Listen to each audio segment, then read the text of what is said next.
Hi, this is Chris from PC Gamer, and joining me is Phil from PC Gamer. Hello. We are going to be providing a hopefully pretty comprehensive guide to Dragon Age Keep. If you don't know what Dragon Age Keep is, this is the online software that BioWare have created to allow you to configure your save state prior to playing the new Dragon Age Inquisition, which Phil has already played and finished. Yeah. And liked. Oh, I did. And I am currently playing through and liking very much. I'm an enormous Dragon Age nerd, so a lot of the the heavy lore stuff that Dragon Age Inquisition throws at you was not as phasing for me that I imagine it will be for a lot of people. Phil, you were in somewhere in the middle, I think, because you just finished Dragon Age 2. I played Dragon Age 1 and 2 fairly recently, so it was all familiar, if overboard. Yeah, if you're not in that position, then not only can Inquisition be a bit confusing to start with, but also Keep can as well, because Keep asks you to go back and make all of the decisions, even small ones, from the previous games, kind of from memory, because it doesn't actually import your saves at all. No. The technology behind it, well, the basis is they changed the engine of the game, and the save files not only would be difficult to import, but they were already kind of broken. Like, there was a lot of bugs importing from Dragon Age 1 to 2, so they've taken this option, which I can kind of understand. And it's very pretty as well. There's a lot of original art for it. But it is confusing. So the hope with this video, which might be fairly lengthy, is that you can follow along and learn a little bit more about the choices. If you've played Dragon Age, hopefully it will trigger your memory and help you remember what choices you made. If you haven't played Dragon Age, it might help you customize the world state you import to give you something to that you'll feel a little more attached to. I will say, and it kind of goes without saying, we're going to spoil everything for Dragon Age 1 and 2. However, we will not spoil anything for Dragon Age Inquisition. Tight-lipped about Dragon Age Inquisition. If something is important in Inquisition, we won't say anything at all. But you can probably tell, because it's likely to be the big decisions that carry forwards. Likely, almost essentially. And yeah, and it's worth saying as well, Inquisition does use this fairly extensively. Yeah. So it's not just fluff. You're not just configuring the color of a banner on a house somewhere. Characters really do talk about this stuff, so it's worth doing. It's great when they do. Like, it's a really nice moment when you can see decisions that you've made actually have an effect on the game. For sure. So we'll begin at the beginning. We're going to follow along through the kind of the order in which Keep gives you the choices, which is not necessarily the chronological order that the game gives you them in. In some cases, the ordering in Keep is really weird, and we'll just deal with that when we get to it.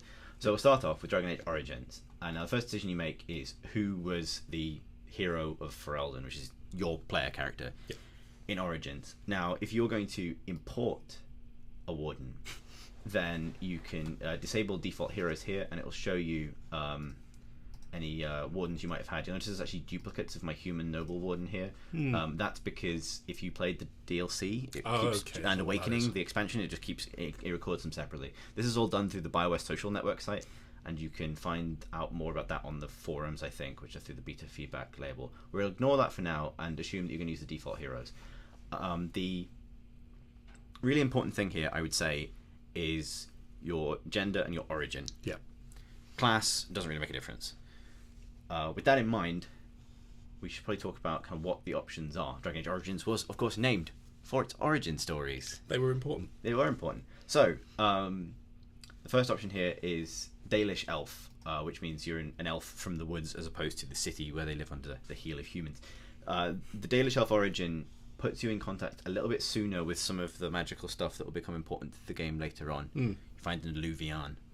It Meryl's in the introduction for the Dalish elf in Origins. Yeah, I heard that. I saw that in the wiki. So, if that's your interest in the kind of more esoteric and arcane parts of it, or just the rights of people with pointy ears and cool tattoos, Dalish elf. Dwarf commoner is the one I haven't done. I don't know if you've done it. I've not done it either. I know actually, no, I don't know anything about it. I've seen a bit about the dwarf noble, but commoner. Commoner, I believe you're connected to the Carter, which is like sort of dwarven criminal caste. So I think an origin for people who like dwarves and crime. Yeah, dwarves and crime. That's a good combo. Yeah, dwarves and crime. Then we have they've skipped straight to City Elf. City Elf is good for people who like elves and crime. City elves and oppression. So if you're kind of like, if you're motivated by social justice, then you might enjoy the City Elf origin. It's also got some interesting connections to the politics of the later part of the game, because elves aren't really seen as politically viable in Ferelden culture. And my first playthrough was actually as a City Elf rogue. Mine too. Mages, it doesn't matter if you're elf or human. If you're a mage, you start in the circle, and the circle is where they keep mages for their own protection, so to speak. Yeah. Whether or not that's a good thing will be something you decide again and again and again for the next 200 hours of your life. Yeah. That is one of the recurring motifs of the Dragon Age series, the tension between mages and Templars. Yeah, if you want to get right in on the ground floor of is this wizard prison a good idea, choose a mage. Then human noble, which is what I ended up doing in the end. Human nobles have probably the most cliched origin in terms of like burning village. Yeah, certainly. But they also have the clearest connection to the politics of the story. The story is sort of split in half. Half of it is the Darkspawn Blight, this kind of undead uprising, and the other half is a civil war. Certainly, the revenge motifs of the human noble really come in well when you finally make it to Denerim. Yeah, at the end of the game, there's a lot of cool things that only happen to the human noble. I really like the human noble origin, actually. Finally, you got the dwarf noble, who is the second son or daughter of the former dwarf king Endrin. Endrin Ideken. But so if you choose a dwarf, you'll have a much stronger connection to Orzammar and the stuff that happens in Orzammar, which concerns the dwarven right of succession.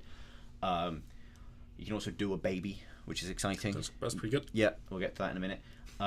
But so generally good for people who like dwarves and crowns as opposed to crime. So that's that choice. So we go back to the hero. So having decided which origin you're going for, we've ended up with a human. Let's go with a.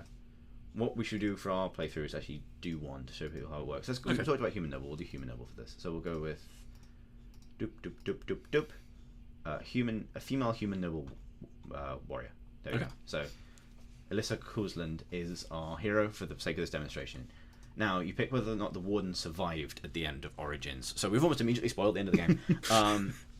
There is a circumstance in which the warden can die at the end. It's a specific circumstance that comes through a kind of serpentine labyrinth of choices. We'll get to those choices in a minute. The important thing is whether you want them to be alive or dead. Simple. Indeed. Let's say she survived. Okay.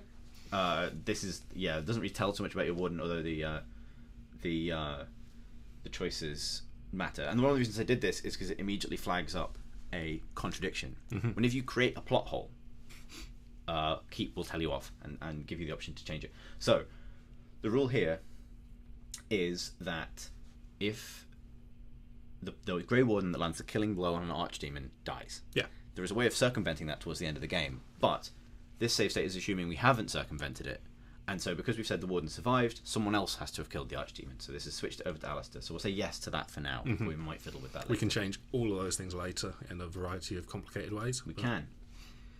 Okay, so we'll now move on to companions, and the companions tab kind of extends across the span of the game. It's not just who did you meet; it's like how things ended and what exactly happened.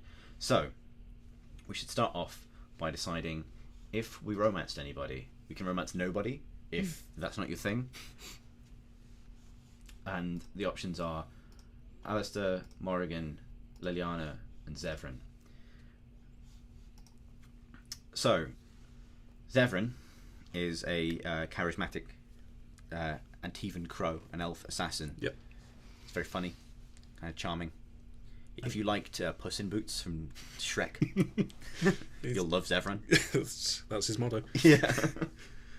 He's also a dual-wielding rogue, so he's actually the companion I spent least time with in Origins, because as a dual-wielding rogue, it was kind of unnecessary. He's a lot of fun. There's also, I think there's an opportunity to get into a threesome with Zevran and Isabella from Dragon Age 2 in both games. You can actually get into a foursome in Dragon Age Origins with Zevran, Liliana, and Isabella. Oh, wow. What a game. It's one of the reasons. What a game. Speaking of Liliana, Liliana is a romance option for a male and female warden. So is Zevran, actually. Zevran is the only bisexual romance option in Origins. Liliana is an option. Well, Liliana is a sister of the Chantry, so a priestess who's also a kind of former bard. A bard in Dragon Age is not someone who sings annoying songs. It is a spy master, basically. So she's got quite a little backstory. She sort of appears kind of a bit either a bit mad or a bit frivolous when you first meet her. Yeah. But she has surprising depth. And also very naive. She really wound me up at the start of... The first time I ever played Dragon Age, I had no time for her until we get to the point where you start uncovering it's like, oh, you've actually got something about you. Yeah, and then and she plays a role in Inquisition, which is pretty cool as well. Yep. Morrigan. Morrigan, one of the most popular characters in the series, I mentioned, with Alistair. Morrigan is a witch from a swamp who doesn't wear very many clothes. But she and also turns into bees. With frequency, yeah. Yeah, she is assigned to the Wardens after her mother, Flemeth, the Witch of the Wilds, saves you at the beginning of the game.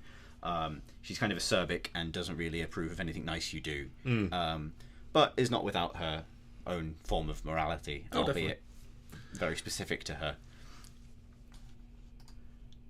Alistair is he should, like, I think in any other BioWare game he would be like the Carthanassi or the Caden or the Jacob Taylor of this game. Yep. But somehow he manages to have a personality. Oh, completely, yeah. Defying the pattern for first male companion in every BioWare game ever. It all stems from his complete refusal to accept any responsibility for anything. Yeah. He's also... there's a great bit in one of the comics that he's in where I think Varric from Dragon Age 2 points out what a snowflake he is. Because he's not only heir to the throne, part elf, he's a Grey Warden, and a Templar... Yeah. And there's some other crazy shit with his blood that I don't want to get into. So, like, there's... Basically, if you like origin stories... Alistair's just a big bag of origin the full stories. package. Yeah, he's great. And he's funny as well. Yep. So, let's go with Alistair. Let's say we romance Alistair. Okay. Only a romance option for a female warden, which is a subject of some discontent, or was around the time of Dragon Age Origins release. Did you recruit a dog? Well, seeing as we're playing as the human noble, we start out with the dog, do we not? Yes. The human noble begins with a dog. Yes. So if you're choosing a human noble, you have one by default. Everyone else has to earn a dog, because that's how privilege works. That's how dogs work. Oh. Okay, we went for different things then. Right. So we'll probably go along the top first, because the top is sort of like first, like, basic level companion decisions, and the bottom is a bit later on. Yeah. Sten. These three here all concern Sten, who is a Qunari warrior. He's a Sten. Sten is his job title, not his name. Qunari being tall, grey-skinned giants who, in Dragon Age Origins, didn't have horns, and in subsequent games do have horns. Yeah, they've kind of retconned that, so that the Qunari's without horns are often sent out as envoys. Yeah, there's actually... Sten shows up again in one of the comics, okay, and still doesn't have horns, and it's because some Qunari are born without them, and they're seen as special. So that Sten's lack of horns notwithstanding, what's important about him is you encounter him in Lothering, where he's in a cage and he's been trapped because he's murdered a whole bunch of people. And the first choice you make here is what to do about how you go about freeing him if you choose to free him. If you choose to, yeah. If you leave him in his cage, he dies when the Darkspawn destroy Lothering. Yep. So goodbye, Sven. Sven, the Swedish Sten. You can pick the lock if you're a rogue. So if you're playing a rogue, you might choose to make that decision. If you're nice, you can persuade Revered Mother to let her go. I think that's Revered Mother Dorothea. Possibly. Who goes on to become Justinia the Sixth. Yes. I think it's fifth. Justinia the Fifth. Okay. And is also important in Liliana's song, the DLC. Indeed. But there's no reason to play Liliana's song. No. Much like the Darkspawn Chronicles. Don't bother. It's fine. Or you can intimidate a priestess to free your giant dude. Fun fact, Alistair does not like you doing that. Yeah. Good little bit of... so let's say that we didn't piss off. We're not all rogues. We can't pick the lock. We don't want to piss off Alistair because we fancy him. So we will persuade the Revered Mother to let him go. Now you choose basically whether you recruit Sten or not. You can let him go and just let him off into the wilderness where you never see him again, or you can actually recruit him. It's boring not to recruit people. I don't know why they even give you that option. Yeah. So, whatever. Now, Sven's backstory. Sven, I keep calling... That's the Dota in me talking. Sten will at some point ask you to find his sword. Yes. If you're a Qunari, losing your sword is really, really bad. It's kind of your purpose and your job is to hold this sword and point it at things and put it in things. Yeah, so, if you are a Sten, it's basically your life. Yeah. Sten losing his sword is actually what caused him to kill those farmers because they took it from him, didn't they? No, he lost it and he woke up in their house and he just freaked out. Yeah. So basically, without a sword, flips out a bit, he kills some people. Now, he asks you to get his sword back. You could, by all means, refuse, because he just tells you, I killed a bunch of people for no apparent reason because of the coon. Yep. Because the coon is just a thing that people say when they want to get away with things. It's a very handy get-out clause for the Qunari. So you could make his sad Sten here with the ghost sword that will never be, or Happy Sten. Hey! Everything's good again. Everything's fine. So if you decide to take a sort of morally relativistic view of Qunari culture and say, well, he kills the people, here's a sword, then you can return Sten's sword. So let's say that we decided that we liked Sten. We did that. Yeah, okay. Win. Win. For the win. Now, so you can recruit Win or not when you're in the Circle of Magi. Yeah, you can do what our editor Sam did and just kill her. Yeah, you can just kill her for no reason. So Win is older. She's mature. Yeah, mature's good. Enchanter of the Circle. She's a Circle Mage, which means she's less inclined towards like exploding into a demon and cutting herself than other forms of mage, on average. But might also have some secrets of her own. Well, she does. She's got a spirit in her. Yeah. Right in there, really stuck. That's not the first time that happens to a mage. Anders has the same problem. We'll get to that in a future game. Sometimes, and so technically she's an abomination, but that's because of the unforgiving semantics of Dragon Age wizardry. So let's say we recruited Win. She's a very nice abomination. She's a lovely abomination. Oops, I accidentally clicked on Leliana. I'm just going to go back. So Win could be alive and well. But there's a bunch of ways for her to die. You can not recruit her, obviously. You can. She can survive. Yep. She can be killed at the Circle should you choose to activate the right of annulment. Yep. Which is the right to stab all the wizards. If you have the wizard stabbing party, Win can die. So that might be a choice for people who really don't like wizards. If you're coming down hard on the Templar side of the argument early, goodbye, Win. You can go full anti-wizard. Yep, from the start. Alternatively, you can be forced to kill Win during a later quest to find the Sacred Ashes of Andraste, which is a very, very powerful relic that can restore someone to health, which is why you're looking for it. However, on the way to find it, we'll get to this in a bit, you are asked if you'd like to corrupt it, please. And if you say yes to corrupting this holy artifact, the two holy members of your party really, really, really, really, really don't like that. Really don't like that. One of them is Win, in which case she turns on you, you have to kill her. The other one's Leliana. So we'll get to that in a sec. So let's say, what did we do with Win? Did we? I don't think our Alistair fancying Warden would corrupt the Sacred Ashes. No. So, but would he side with the Templars? She side with the Templars. Alistair was a Templar. Exactly. Should we say this is a pro-Templar Warden? All right, let's go. Bit of distrust of magic in the old Kuzlan family in this one. So we'll say Win died at the Broken Circle, thus rendering the events of. Oh yeah, this is going to make some things interesting. We'll just skip through that.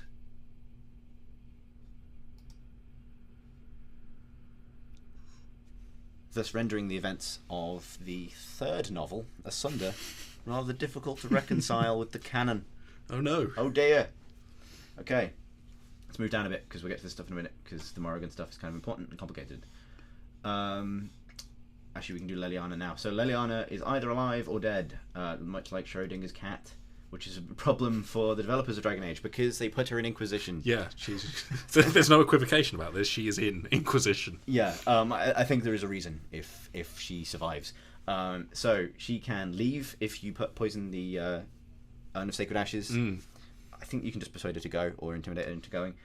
You can kill her then. She can stay and be alive and well, or you can just not recruit her. You can go, I don't believe that you're really sent by the Maker. Go away. Because that's a strange story. Yeah. What is wrong with you? Let's say she's alive and well, if only to avoid giving ourselves the problem that the writers of Dragon Age gave themselves when they gave you this choice. Okay. So, what happened to Loghain? Loghain. So, what happens to Loghain? Loghain is the villain, really, of the political side of Origins, and you kind of come to your final conflict with him during the Landsmeet, big political meeting to determine the new rulership of the country. Loghain's treachery is proven, and what happens then determines what happens to a lot of characters. Yeah. So, straight up the easy way is Loghain is executed by the Warden. Yes. This preserves Alistair from the political ramifications of doing it. Gets him out of the way. You can also have Alistair kill him. Here he is holding Loghain's head like a kitten. Alistair can defeat Loghain in a duel. The duel happens either way, but if it's Alistair that fights the duel, Loghain is automatically killed afterwards. Okay. Alistair doesn't give you a choice. He just goes for it and kills him. Yeah. Wow, you would? He would. Yeah, he really doesn't like Loghain. Loghain, or, this is the complicated bit, a Grey Warden will come along and Riordan, I think, comes along and suggests that you could in fact recruit Loghain into the Grey Wardens, which you don't know this at the time. It's actually a really good idea, because having spare wardens is kind of rad when there's an archdemon, because you want the one you don't really like to be the one to deliver that blow. Yeah, indeed. So if you want, you can kind of redeem Loghain by recruiting him into the wardens and then having him land the final blow. However, Alistair is not happy about this at all. He will flounce right off. There is, I think, a way of persuading him to stay on the throne with that ending. It requires Alistair has to be hardened, which means you have to be a complete dick to Alistair in a completely different part of the game. But because we are not going to be dicks to Alistair, because we want some of that. Because he's our bow. Yeah, he is our bow. Loghain is not alive and well. Loghain can also survive the end. We are going to say that... Shall we kill him? We killed him, so we executed him in the Landsmeet. Now, for some reason, it skips ahead to the expansion. So, Nathaniel Howe, everybody. Nathaniel Howe is the son of Arl Rendon Howe, who is the man who killed the human noble's parents at the beginning of the game. He shows up trying to break into Vigil Keep at the beginning of Dragon Age Awakening. At which point you can say, hey, come and be a Grey Warden. Hey. Or you can just, kill him. So, he can also die at the end of Awakening, I believe. Probably. All of the Awakening companions, I think, can die at the end of Awakening. The epilogue can be quite messy at the end of Awakening. Yeah, and Justice both get away from it by Voltroning up. But so Nathaniel can be dead, and as our warden is a Kuzland, it's possible that she would have had him killed. Yeah. But he does have some interesting things to do in Dragon Age 2. Well, he shows up. Yeah, so let's say that she decides to show a bit of clemency. She's not a total monster. Nathaniel's alive and well. Zevran, you have the option of recruiting him, however, or not recruiting him. You meet Zevran when he tries to assassinate you. Yeah. So a lot of people probably wouldn't recruit him or would kill him on the spot, which is, I guess, the tension with that character. He is, however, fun. He is fun. And, sometimes fun defeats attempted assassination. Yeah, so let's say that happened. And let's say he survived Origins as well, because otherwise that brings the threesome count of the whole trilogy down a tremendous amount. Yeah. So here's where it gets complicated. At the moment, because we have decided that we survived, it said that Alistair has died killing the Archdemon. So, which gives us a problem. It does. We don't want that. We don't want that. He could die heroically. Maybe this is the end of our story. Alistair dies heroically, sacrificing himself for his love. The other options is that Alistair was executed, which we don't want either. No. Alistair could become king. That's interesting. Alistair could stay with the Wardens, which is a very specific outcome to Honora being queen and Alistair being convinced to relinquish his claim to the throne, at which point he goes back to the Wardens. Alternatively, he becomes a drunk. Let's say that Alistair became king, which I think gives some interesting problems. I see where you go. Yeah, this is an interesting one. Hey, look, problems. Yeah, problems. So actually, we're going to cancel this because we're going to solve this a different way. So sometimes it sort of flips out a bit with kind of exactly which order you have to do things in. This comes down to whether or not Morrigan had a baby. Surprisingly, it does. Yeah. Towards the end of the game, Morrigan announces, pretty 11th hour, that there is a way for the Wardens to survive killing an Archdemon, and it involves impregnating Morrigan so that the Archdemon's soul enters the newborn baby instead of the Warden and killing them. Yeah, you have the possibility of impregnating Morrigan with the soul of an old god. Yeah. If that sounds like a rad way to stay with your bow. To be fair, when I played it, I was a male Warden and wanted to stay with Leliana, so I knocked up Morrigan, which is the worst thing I think I've done in a BioWare game in terms of like questionably justifiable. Don't worry, Chris, I did exactly the same thing. Hooray! Just 2 months ago.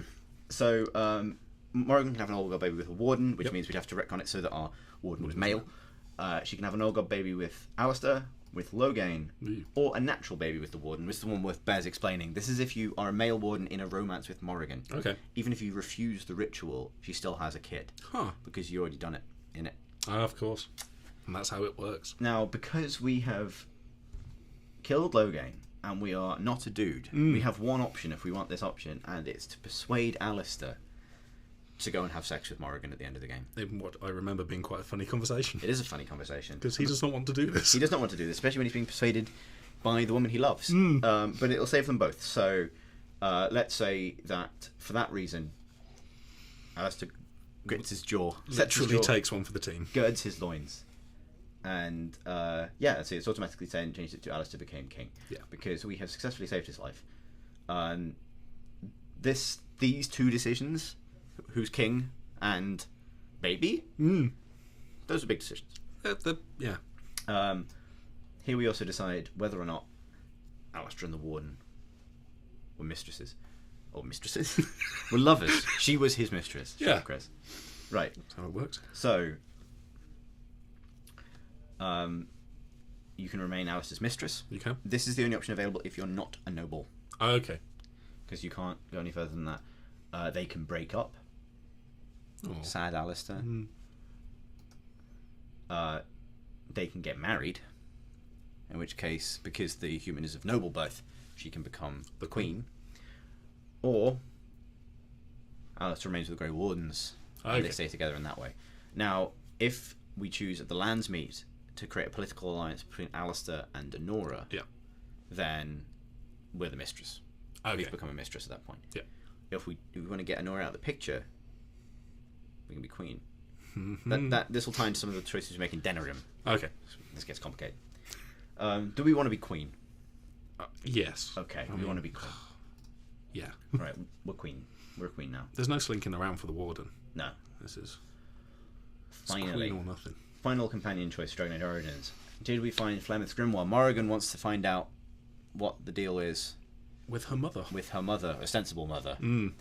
Flemeth is a kind of shape-changing, very, very, very old dragon lady who, by the second game, will turn into a dominatrix for no apparent reason. Yep.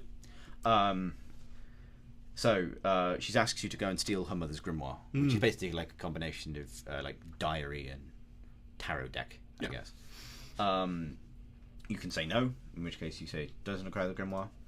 You can acquire it peacefully. Yeah, Flemeth has plans always about everything. So one of the options is just to take it from her and tell Morrigan that you killed her. Yeah. So it means lying to Morrigan, basically. Yeah, about quite a big thing, because the reason Morrigan wants you to go after Flemeth is because does she know at this point, or does she suspect that... She suspects. Yeah.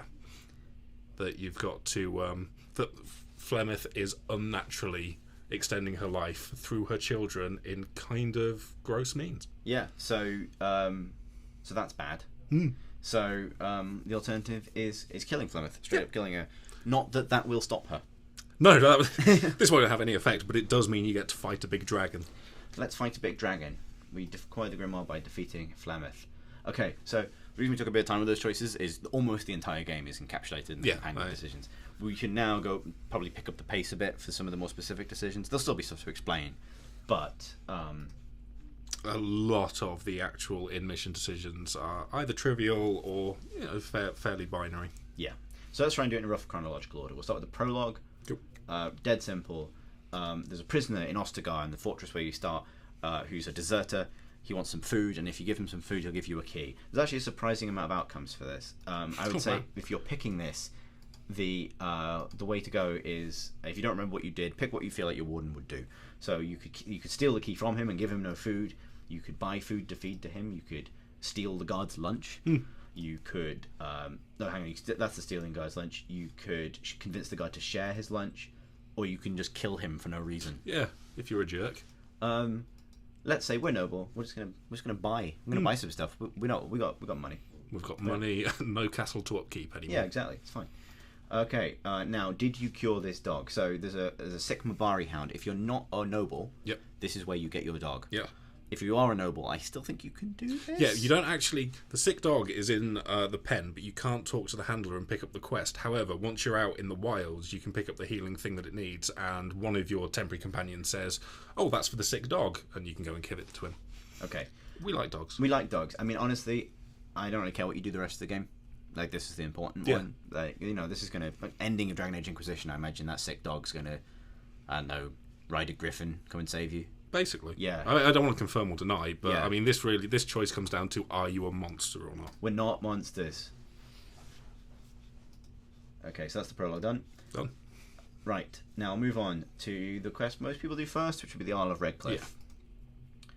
So this is going to get complicated, because this interacts with the circle as well. Now, Redcliffe is under attack by the undead. Yep. The undead are attacking because the Arl is sick.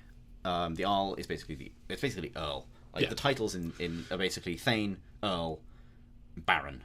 But that's Ten, Arl, and Ban, because it's Dragon Age. Hey, who's using those letters? Yeah, it's fine. So the Arl is sick, and his son has made a deal with the demon, and the demon has caused undead to happen. You can choose to leave before lending aid to its people. You can literally just walk out, and the place will get fucked up. One thing looking through Keep and preparing for this has taught me is that it's possible to create a save file, which might be fun to do actually separately and share, which is just the worst possible warden and the most useless Hawke. Yeah. And then by the time you get the Inquisition comes along, it's just these two jackasses. Right, let's say we didn't just abandon Redcliffe because, you know, with the Grey Wardens. I didn't even realise it was a decision when I was doing it. And you can choose to help Redcliffe prepare, which is, I think, a combination of subquests. Yeah, there's like 3 or 4 just helping the villagers. We helped because we're rad. So Bevin. Bevin, what a great name! It's like Kevin and Beverly. So you're asked to find a lost boy who you find in a cupboard. Yep. And you have a bunch of options, and he has his family sword with him. You have a bunch of options with what you do with him and the sword. You can yell at him until he goes back to the chantry.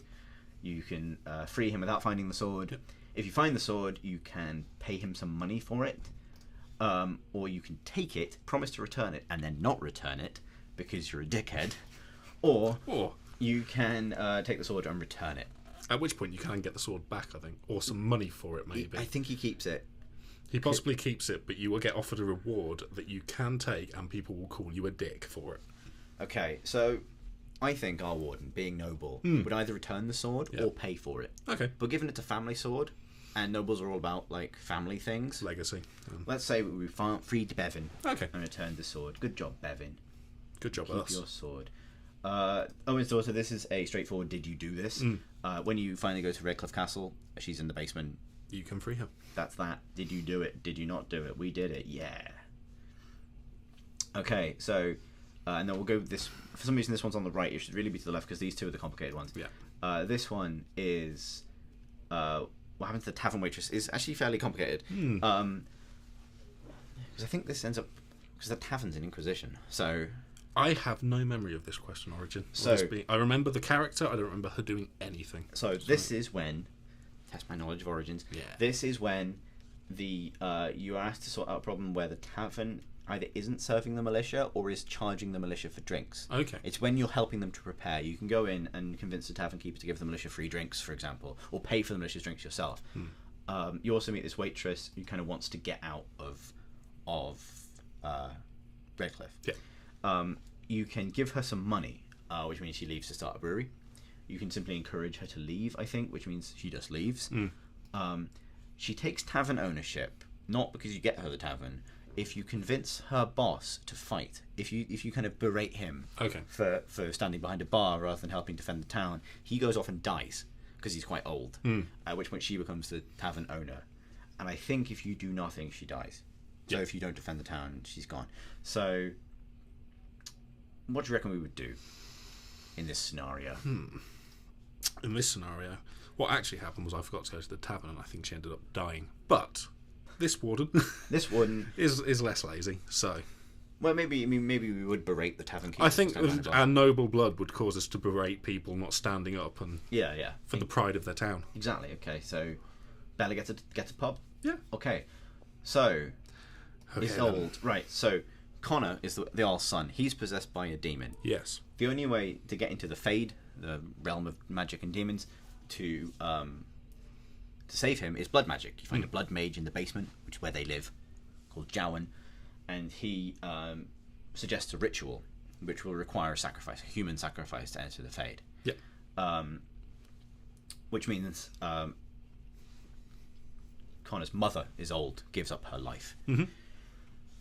There is a way of saving Isolde, but we can't do it. We kind of took a very anti-mage stance. Yeah. So the way to save her is to go to the Circle of Mages, complete the quests there, save the Circle, save the Mages, save First Enchanter Irving, I think. Probably. I don't think he has to survive, actually, but either way the Mages do. And then take like a shitload of lyrium, which is how lyrium is measured. And then you can save Isolde. But because we've decided with the Templars, we have to do blood magic now. Yeah, that's backfired on us. It has backfired a bit. We're in the morally grey course here. You know, just trying to impress Alistair with our cool, hard line on magic, and now look, a woman is dead. Good job, us. Nobody's perfect. But what happened in the Fade? And so this is what happens when you go into the Fade. You can straight up kill Connor, actually. You can. I think you might be able to save his mother if you kill Connor. Huh. Because you can challenge Connor in the real world and just kill him, and kill the demon by killing him. So that would be one way, would be to straight up stab a child.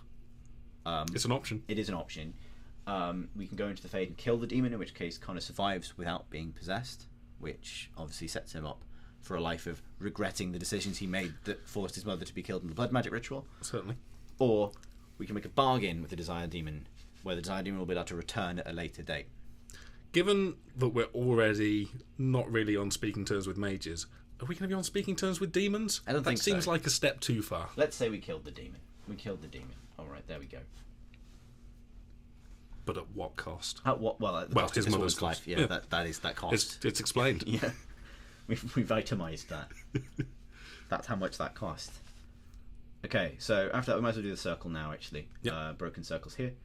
It's actually already filled in for us, Templar supported, because of the decisions we've made elsewhere. But as you can see, you do have the option of picking the mages if you prefer. So we'll have Templars for the final battle. First Enchanter Irving is going to die because we're killing all of them. We're killing all of them. However, if you do choose to spare the mages, it is still possible for Irving to die. It is. If you don't use the Litany of Adralla. Okay, yeah. Jesus Christ, I can't really remember that. Yeah, that's good. If you don't use the Litany of Adralla, then he becomes an abomination. You have to kill him.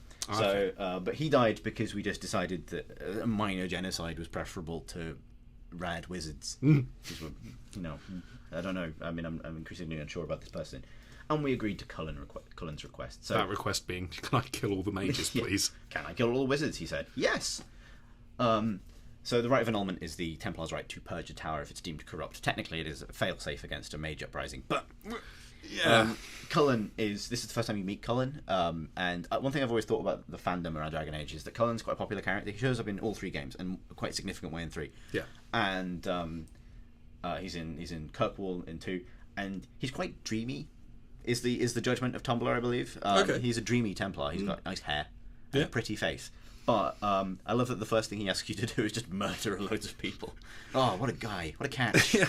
He's been on quite a serious course of kind of redemption for his early requests, but so we still isn't straight up a fan of mages. No, he really isn't. So we've agreed to Cullen's request. There's actually fairly few choices from the circle, disproportionate to the amount of time you spend in the Fade. Yeah.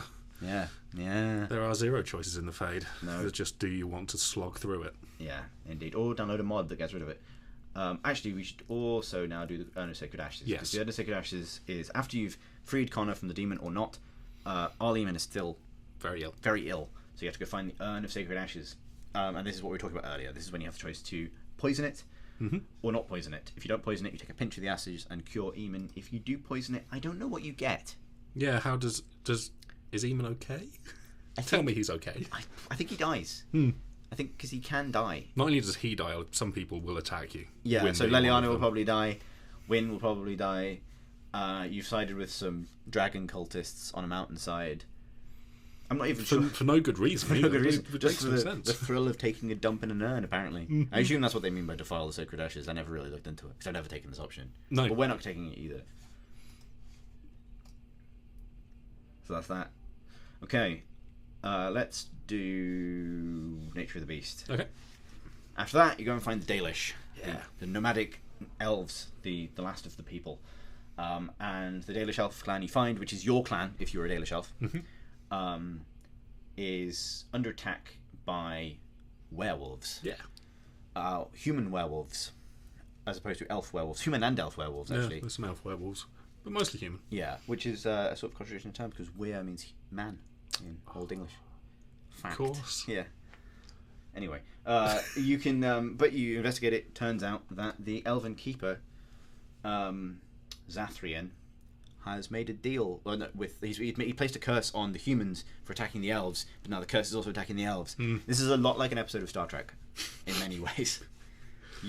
Of all the quests, this is the one where I think you most clearly kind of Picard out at the end, and kind of you can broke a peace by, I think you kill Zathrian. You kill Zathrian at the request of the Lady of the Forest. That's it. Yeah.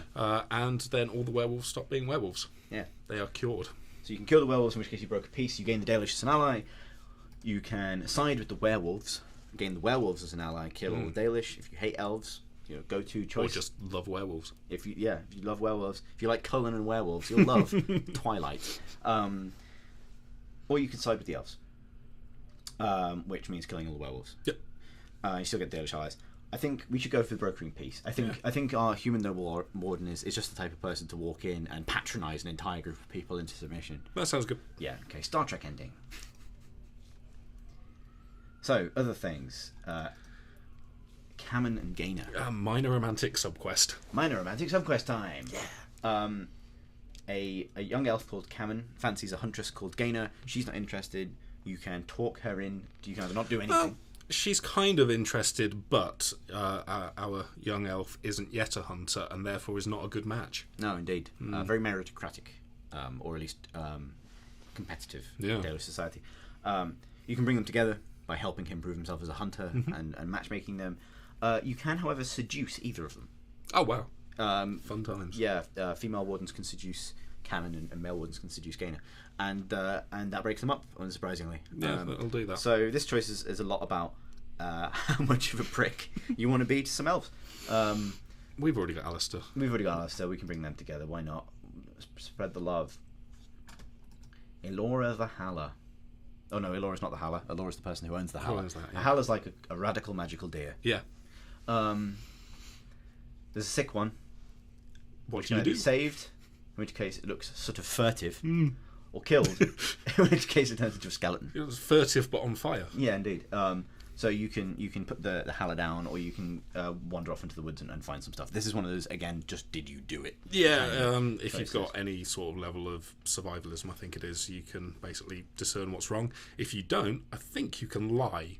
And just say, yeah, I think this is what's wrong, kill it. So basically, how would our warden fare as a arbitrary vet? She's a warrior. She's a warrior, so not not a herbalist. Can you get someone else to help? Can Morrigan help? You can probably get someone else to help. Would we have gotten someone else to help, or would we not give a shit? We did save the dog. We did save the dog. We seem to like animals. Okay, we'll save the Halla. Yeah. Athras and his wife. Athras's wife, Danila, is a werewolf. Well, he asks you to go find her. You find her. She's a werewolf. She begs you to kill her. If you ask too many questions, she turns into a werewolf anyway and attacks you. Yeah, which is the price you pay for investigate treeing the hell out of that one. And what's important is whether or not you tell him afterwards. What happened to his wife. There's actually another way through this, which isn't reflected here. Okay. I think, which is if you don't do this quest and then cure the werewolves, you go talk to him, and he's like, "I'm gonna go find her." Right. Okay. I think. I can't remember that right. That would make sense. I think we should probably tell him. Yeah. Okay. I mean, it's not. He's not. I'm pretty sure she doesn't want you to tell him. Yeah, it's true. She just say, "Don't tell my husband I turned into a big dog." Just tell him I died. Yeah, we'll be compassionate. Compassionate lie. Okay, so this is one of the most crucial decisions in the entire Dragon Age trilogy. Varathorn. So yeah, Varathorn, that character everyone remembers. He was a classic. The craftsman in the Dalish caravans. Rugged, dreamy. What a guy. Do it with his hands. He loves him some iron bark. Mm-hmm. We want to give him magical wood. Nice. Yeah. Did we give him some wood? How this quest plays out is, did you find some wood, and if you found it, did you give it to him? Yes. Sold to the man with some wood. If you do, he will make you a nice bow. He will make you a nice bow. Or a shield? Maybe, yeah. I don't really know that for sure. I'm making that up. Dagon. So Dagon is the scout that you're sent after. Okay, yeah. And you can either don't find him when you go into the Brazilian forest, or you can return him to the camp, or you can literally kill him for his shoes. Yeah, he's sick, isn't he? Which makes it kind of misleading when they show him just stood there looking happy in front of the camp. You actually carry him back and someone else takes him from you. Yeah. But killing him for his shoes does seem unnoblish. Yeah, I don't think we would do that. I think we would return him to the camp. So that's Nature of the Beast. Now we shall do Paragon of Her Kind. The Orzammar questline. Aha. It's a good part of the game, this. I really like the Orzammar questline. I quite like a lot of the Orzammar questline. I could do without many of the deep roads. Gotta love killing deep stalkers, man. Okay. Killing little guys. Yeah. Little swarms of them. Constant swarms of them. So we'll do what happened at the end first. Because that's the big order, decision. That's the order that Keep puts it in for some reason. So, in Anvil of the Void, you're asked to mediate in a succession crisis among the Dwarven Assembly. And they need a paragon, a kind of dwarven living legend. Yep. And the only living one has wandered off into the deep road. Her name is Branka. She's looking for something called the Anvil of the Void, which she's found. When you find the Anvil of the Void, you realise that its creator, Caridin, is still alive, but in the form of a golem. Twist. Because what the Anvil of the Void does is turn living people, or living souls, into stone golems for war. And of course, there's the moral choice to this in that originally it was volunteers, but soon after it was maybe a mandated order from the king. Yeah.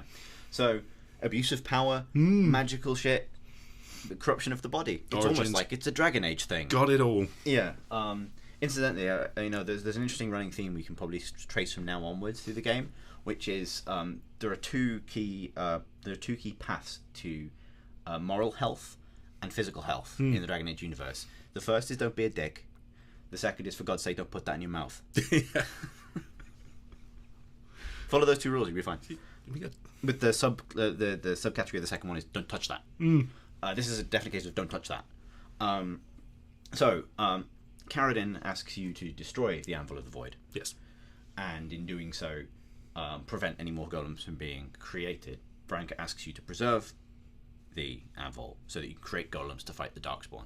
So this isn't quite cut and dry. Yes, the Anvil's probably evil, but they're a powerful weapon of war. Yeah. And there's also a big Darkspawn threat rising. Let's not forget them. There is, yeah. So, the other side of this is Shale, who is your golem companion, we'll get to in a minute. Similar to the Urn of Sacred Ashes, if you choose to side with Branka, she will turn against you, and you'll be forced to kill her here. So, it's a tricky one.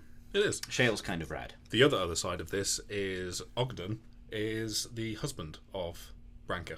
True, I had completely forgotten that, actually, which is weird. He won't outright fight you if you choose to go against Branka, but he will be a little mardy about it because you are killing his wife. Mardy's actually the name of a dwarf, which we'll get to shortly. Oh, of course.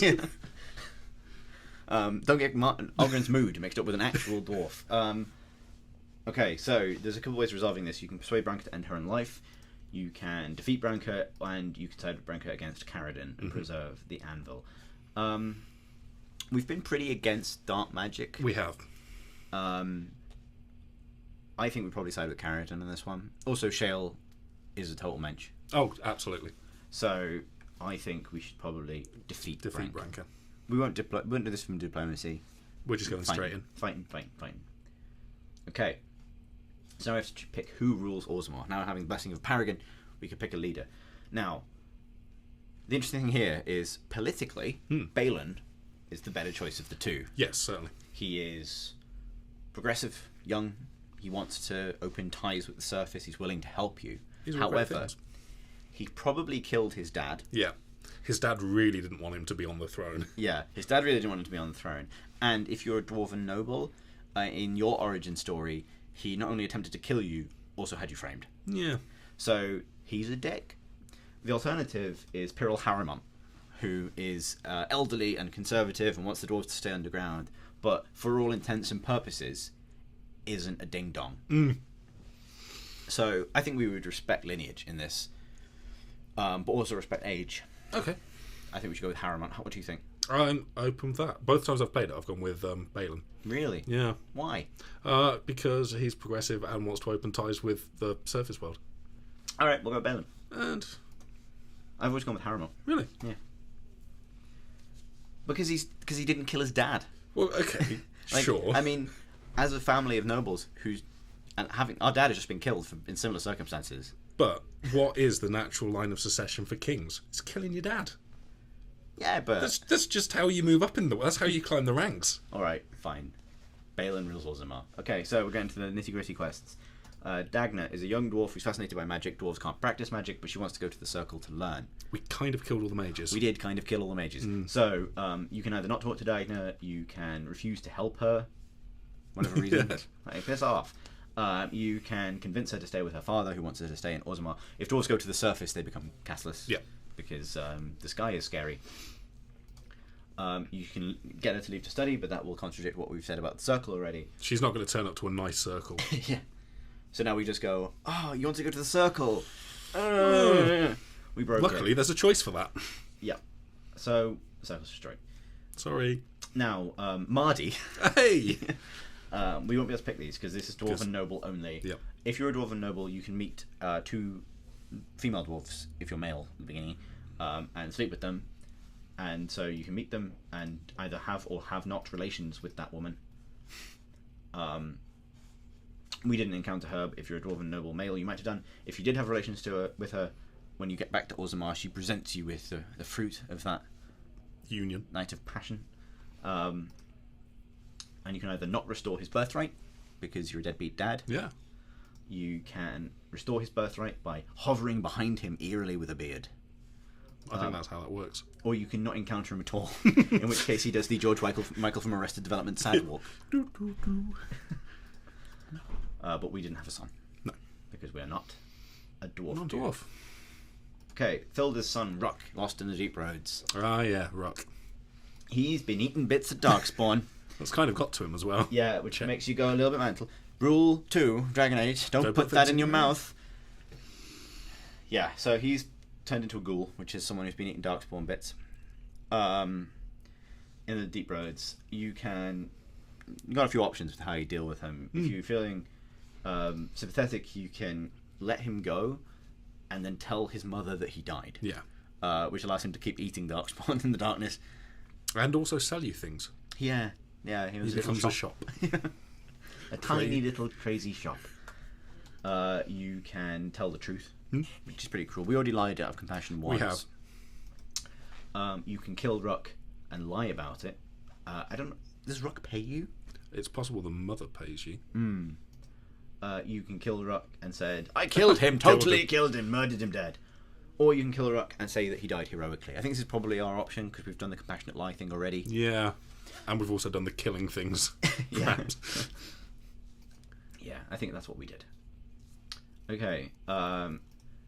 Did we prove that the Legion of the Dead was connected to a noble house? Again, this is just a kind of a collect quest. We found something in the environment. If you find the proof that the Legion of the Dead, which is basically a legion of dwarven criminals that go out into the deep roads to die, if you find that they are connected to a noble house, you get them some extra status. And can take it to the Shaper 8, and they can say... Take it to the Shaper 8. Yeah. Speaking of taking it to the Shaper 8, did you take the Stolen Tome into the Shaper 8? You can, if you want, return the Stolen Tome to the Dwarven Shaperate, which is their kind of like record of all the memories of the Dwarven people. It's very important to them. Records of their history. The tome is taken very seriously. Or you can sell it Just for sell money. it for money. Yeah, why not? I don't think we would have sold it. We're noble, we've got money. We got money. We don't need money. We don't need money. Dwarves can have books. Books for dwarves. Okay, move across. Did we help Burkle create a chantry? The dwarves are not Andrastians by nature. They worship the ancestors. But there's a dwarf trying to start an Andrastian chantry in Orzammar. You can give them some money to start one or not. Obviously, starting one, create a bit of religious conflict in an environment that doesn't currently have religious conflict, unlike the rest of Thedas. Would we? I think. We've taken kind of pro-Andraste steps so far. Yeah, we didn't defile. Well, to be honest, not defiling the Sacred Ashes isn't really a pro-Andraste step as an anti-craziness step. Yeah. But we are pretty on board with the Templars, who are a part of the Chantry. That's very true. And we're also like Ferelden nobles, and that's the state religion. Yep. So let's assume that we've got money. So we've got money, so let's set up a Chantry. Let's do this. Set up a Chantry. All right. Zerlinda. Zerlinda is a dwarven noble who's had a baby with a casteless dwarf because the rules of dwarven, like what's it called, inheritance, mean that if the kid will grow up a noble because it takes the mother's caste. But because of this dishonor, Zerlinda's been thrown out to Dust Town by her family. So you can either not encounter them and leave them where they are to live in squalor. You can help her reconcile with her family. Yep. You talk her father into taking her back. You can encourage her to leave for the surface, so she's never allowed back into Orzammar, but may have a new life. If you started a Chantry, which we did, she can be sent to the Chantry. Take shelter. Or you can get her to leave her baby in the deep roads. Yeah, that's an odd option. Well, we're not this. We've not been a colossal dick so well. Apart from that one time. We did kill all the wizards. Yeah, We'll have to make up for it with Hawke. okay. The Chantry seems like a nice option. I think I personally told her, just get out of Orzammar. I think I reconciled her with her family. Should we go with the Chantry because we started it? And Yeah. we're Andrastians. We'd be like, go on. Look Go how on. great they are. Look how great we were for starting it up. Yeah, Love us. we're great. So, a guy called Rojek asks you to smuggle lyrium to the circle. We kind of broke the circle. Oops, an error has occurred. Uh-oh. Okay. This should be... Sometimes it just does this. It's still in beta.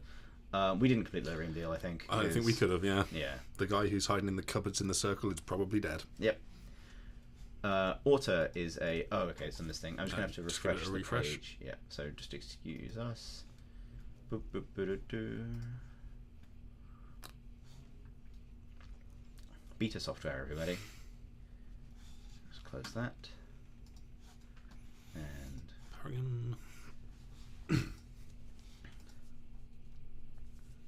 Okay. Aha. This is another thing that you can find and give to a person. It is. It's one of those quests. Did we find and give this to the person? Why Probably. not? Yeah. So we helped restore House Ortan by finding the proof that they're a house, and not a bungalow, or whatever. Really wasn't much effort. Basically, if you clicked on all the things Yeah, in the environment... You will have just done that. Yeah. Okay, so Denerim. Hey. Things that happen in Denerim. Sir Landry is a nobleman who accuses the Grey Wardens of abandoning the king, getting the king killed at the Battle of Ostergar. Oh, okay. So when you arrive in Denerim, I think for the first time, Yeah. he challenges you to a duel in the marketplace. Now you can either talk him down, or you can duel him and kill him, which are the two options here.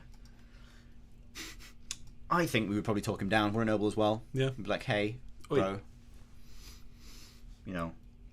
You can persuade or intimidate him, I think. So Cushions don't mess. multiple ways of putting him in his place. Indeed. Did we tell Ban Sigurd about Oswin? These are in a weird order. There's two. There's two ways. You get captured by Al Howe, who is the man who killed your family. If you're a human noble. Yep. So we probably killed him. On the way out, you find a few things. One of them is the body of this man called Oswin in a torture room. Yeah. Who's the son of a ban, so a regional noble. Isn't he alive? Is he alive? I think he's alive. Ermenric's alive. I think this guy's alive too. Okay. Well, either way. Whatever state you find this body in. This is again just an did you do it Yeah. thing. Doing this gets you some points in the Landsmeet, so we did it. It's a very good idea to do. We're going to need some Landsmeet points. I don't know. Yeah, so the other one is this one. I'll just do this one next. I'll stand there in her brother Ermenric's ring. This is the same quest, actually. Yes. You find the Templar who's been starved of lyrium, and he gives you his ring to give to his sister. If you give it to his sister, she supports you in the Landsmeet as well.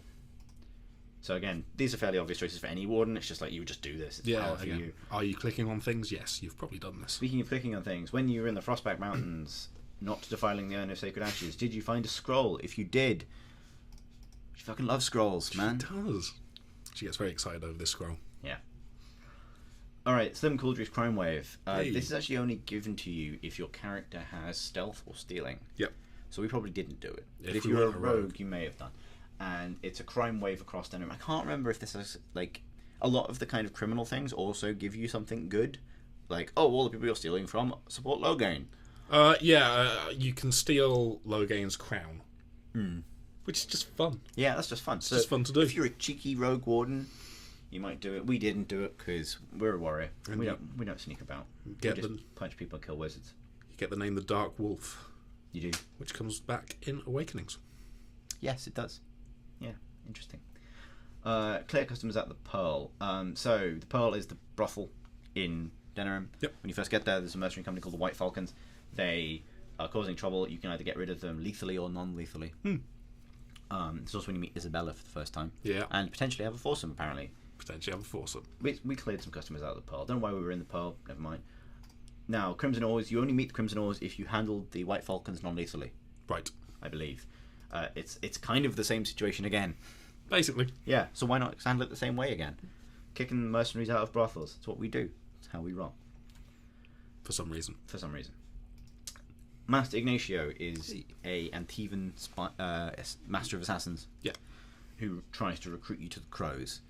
The Crows who have, up until this point, been trying to kill you a bit. Yeah, if Zevran's with you, he kind of establishes that it's a different Crows. But is it too orangey for Crows? I'm sorry. So you can either refuse to complete the assassination missions, and if you really don't want to do them, you can kill him. Yep. Like, get out, you assassin dickbag. Or you can do the assassination missions. You can just murder some people. Yeah, the people you murder are all like connected to Logain in some way, so it's not necessarily like an evil killing spree, but it's still underhand. Yeah. So I'm not convinced that... I don't think our warrior would do it. Our noble warrior. Would we refuse, or would we straight up kill Ignacio? We're kind of pragmatic. We might kill him. Because the Crows have been a problem. We let Zevran live, but he's awesome. But yeah, he was great. That's the difference. That's why we did that. Should have been awesome, Ignacio. Or fool you.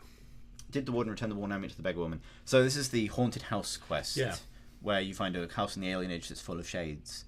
I always found it really funny, this is an aside, that shades look like curtains. Anyway. Yeah, think of that, didn't you? How's lunch treating you, Phil? And then afterwards you find this amulet that belongs to the beggar. She gets her sanity back. Yeah. And you can give her amulet back as well to go with the sanity, if you want. Or you can keep it. We can just keep it for some reason. By this point, you have more than enough stuff. You don't need things. Up to our knees in amulets. Yeah. Okay. Did we encounter Goldana? Goldana is Alistair's sister. Yep. So Alistair asks you to find his sister. You can help him find her, or you can not. You can just not. Which is a bit of a dick move, really. Yeah. So this option, do not encounter, is if you accept the quest but don't finish it. Yeah. Don't help is just refusing to help. Now, finding Goldana is actually kind of important for the Landsmeet, because when you find Goldana, she is really angry at Alistair. She doesn't want anything from him apart from maybe some money. And Alistair's really disappointed. And the way you react to Alistair then, you can defend him against her, you can give her some money, you can sort of talk him down out of his anger and disappointment. Or you can be like... Straight up. Never have feelings again. People are terrible. Just look after yourself. Yeah.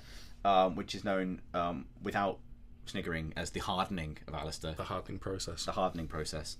But less said about that, the better. But you don't actually make the decision here. But it's sort of one of those invisible things that this keep doesn't track, but it tracks the results of it. Yeah. So, yeah, we'll get there. We helped. We fancy Alistair.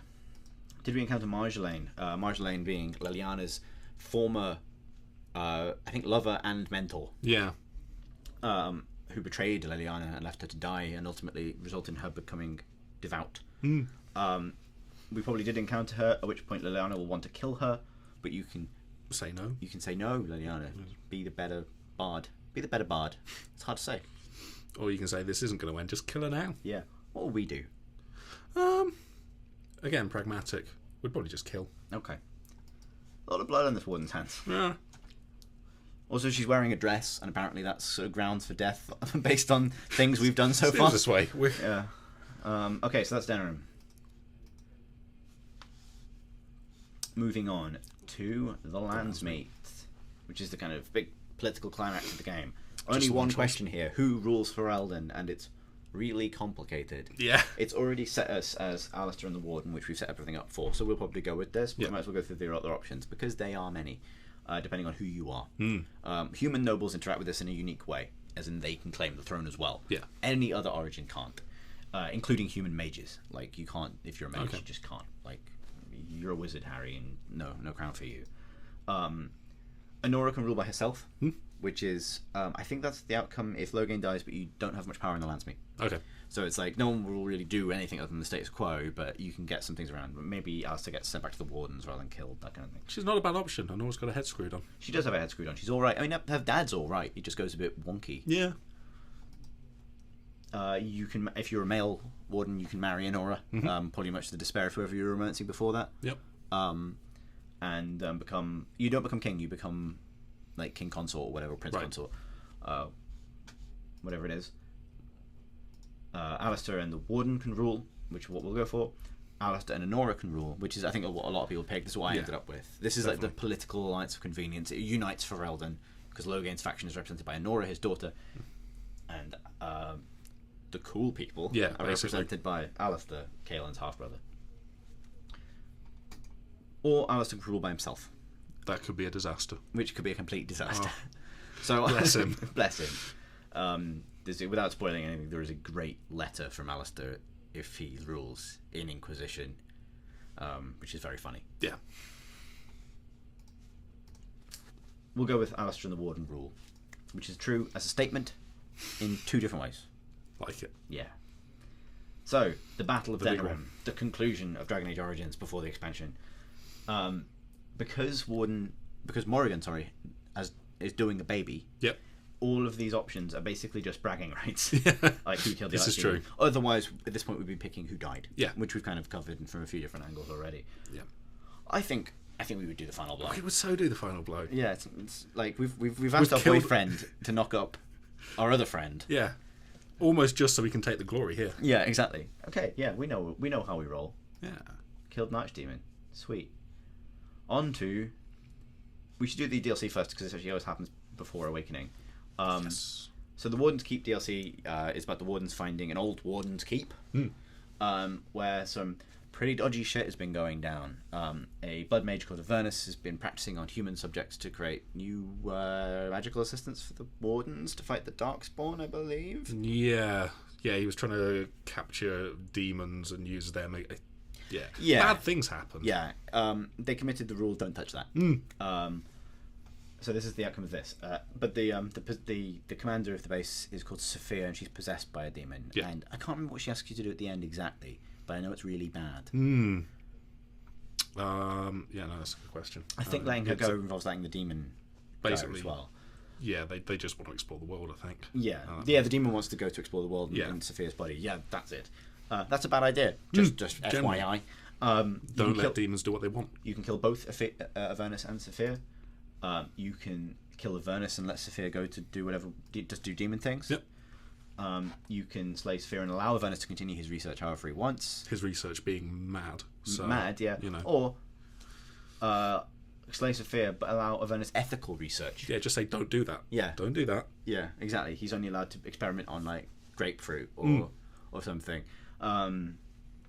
So I know we're pragmatic, but are we this pragmatic? This is pretty pragmatic. He is wearing a dress. Yeah.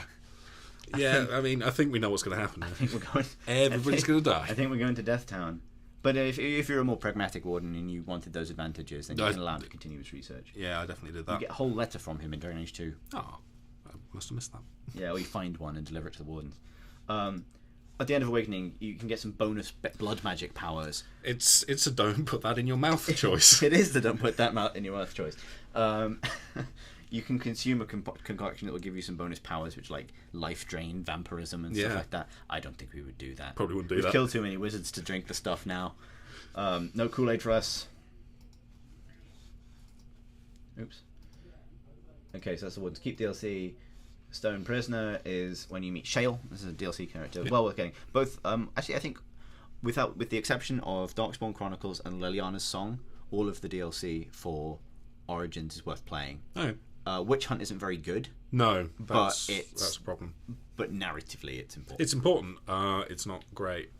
How does the other one come into it? The golem-based one. That's this one. No, isn't this... Golem's Vangmarak. Yes, that's it. God, I'd completely forgotten about that. That's just a big pile of loot, basically. It's like a kind of standalone dungeon challenge thing. Skip that. I'd skip it. Especially if you're playing through now.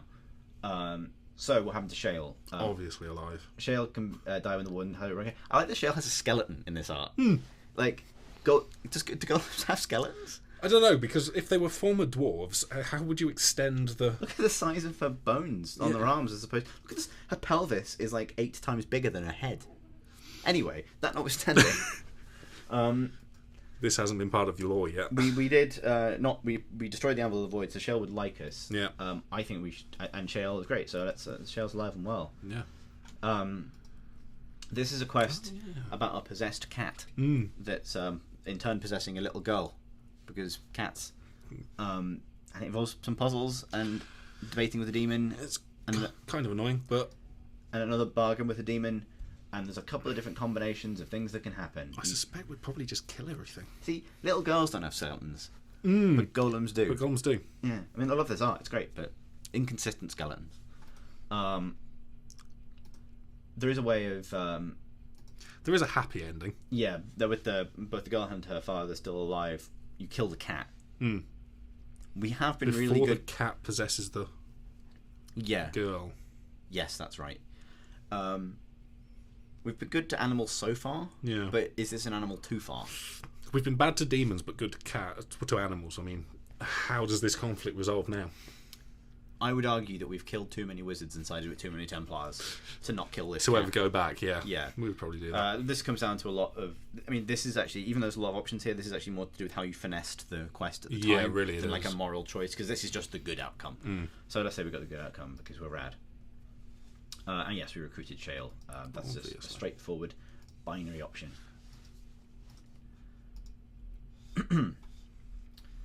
We'll do Awakening, which Hunt follows it. Yep.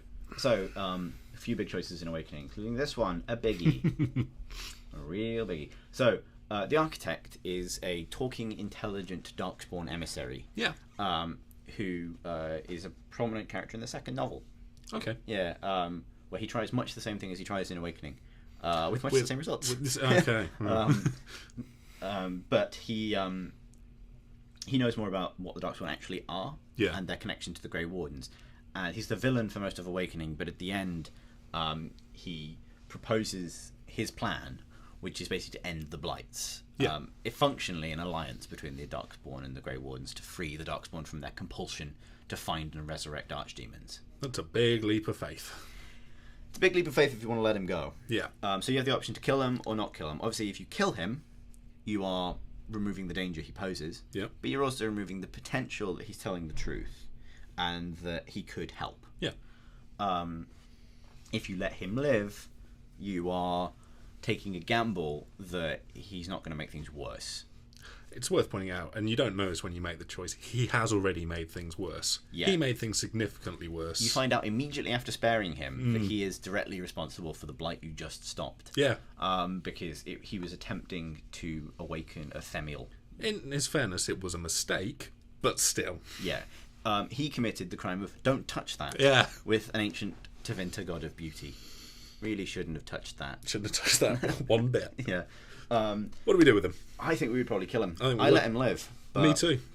I think... You were surprised to find out you'd let him live as well. Yeah, I'd actually forgotten that I'd let him live until I replayed Dragon Age 2, and Anders pointed it out. I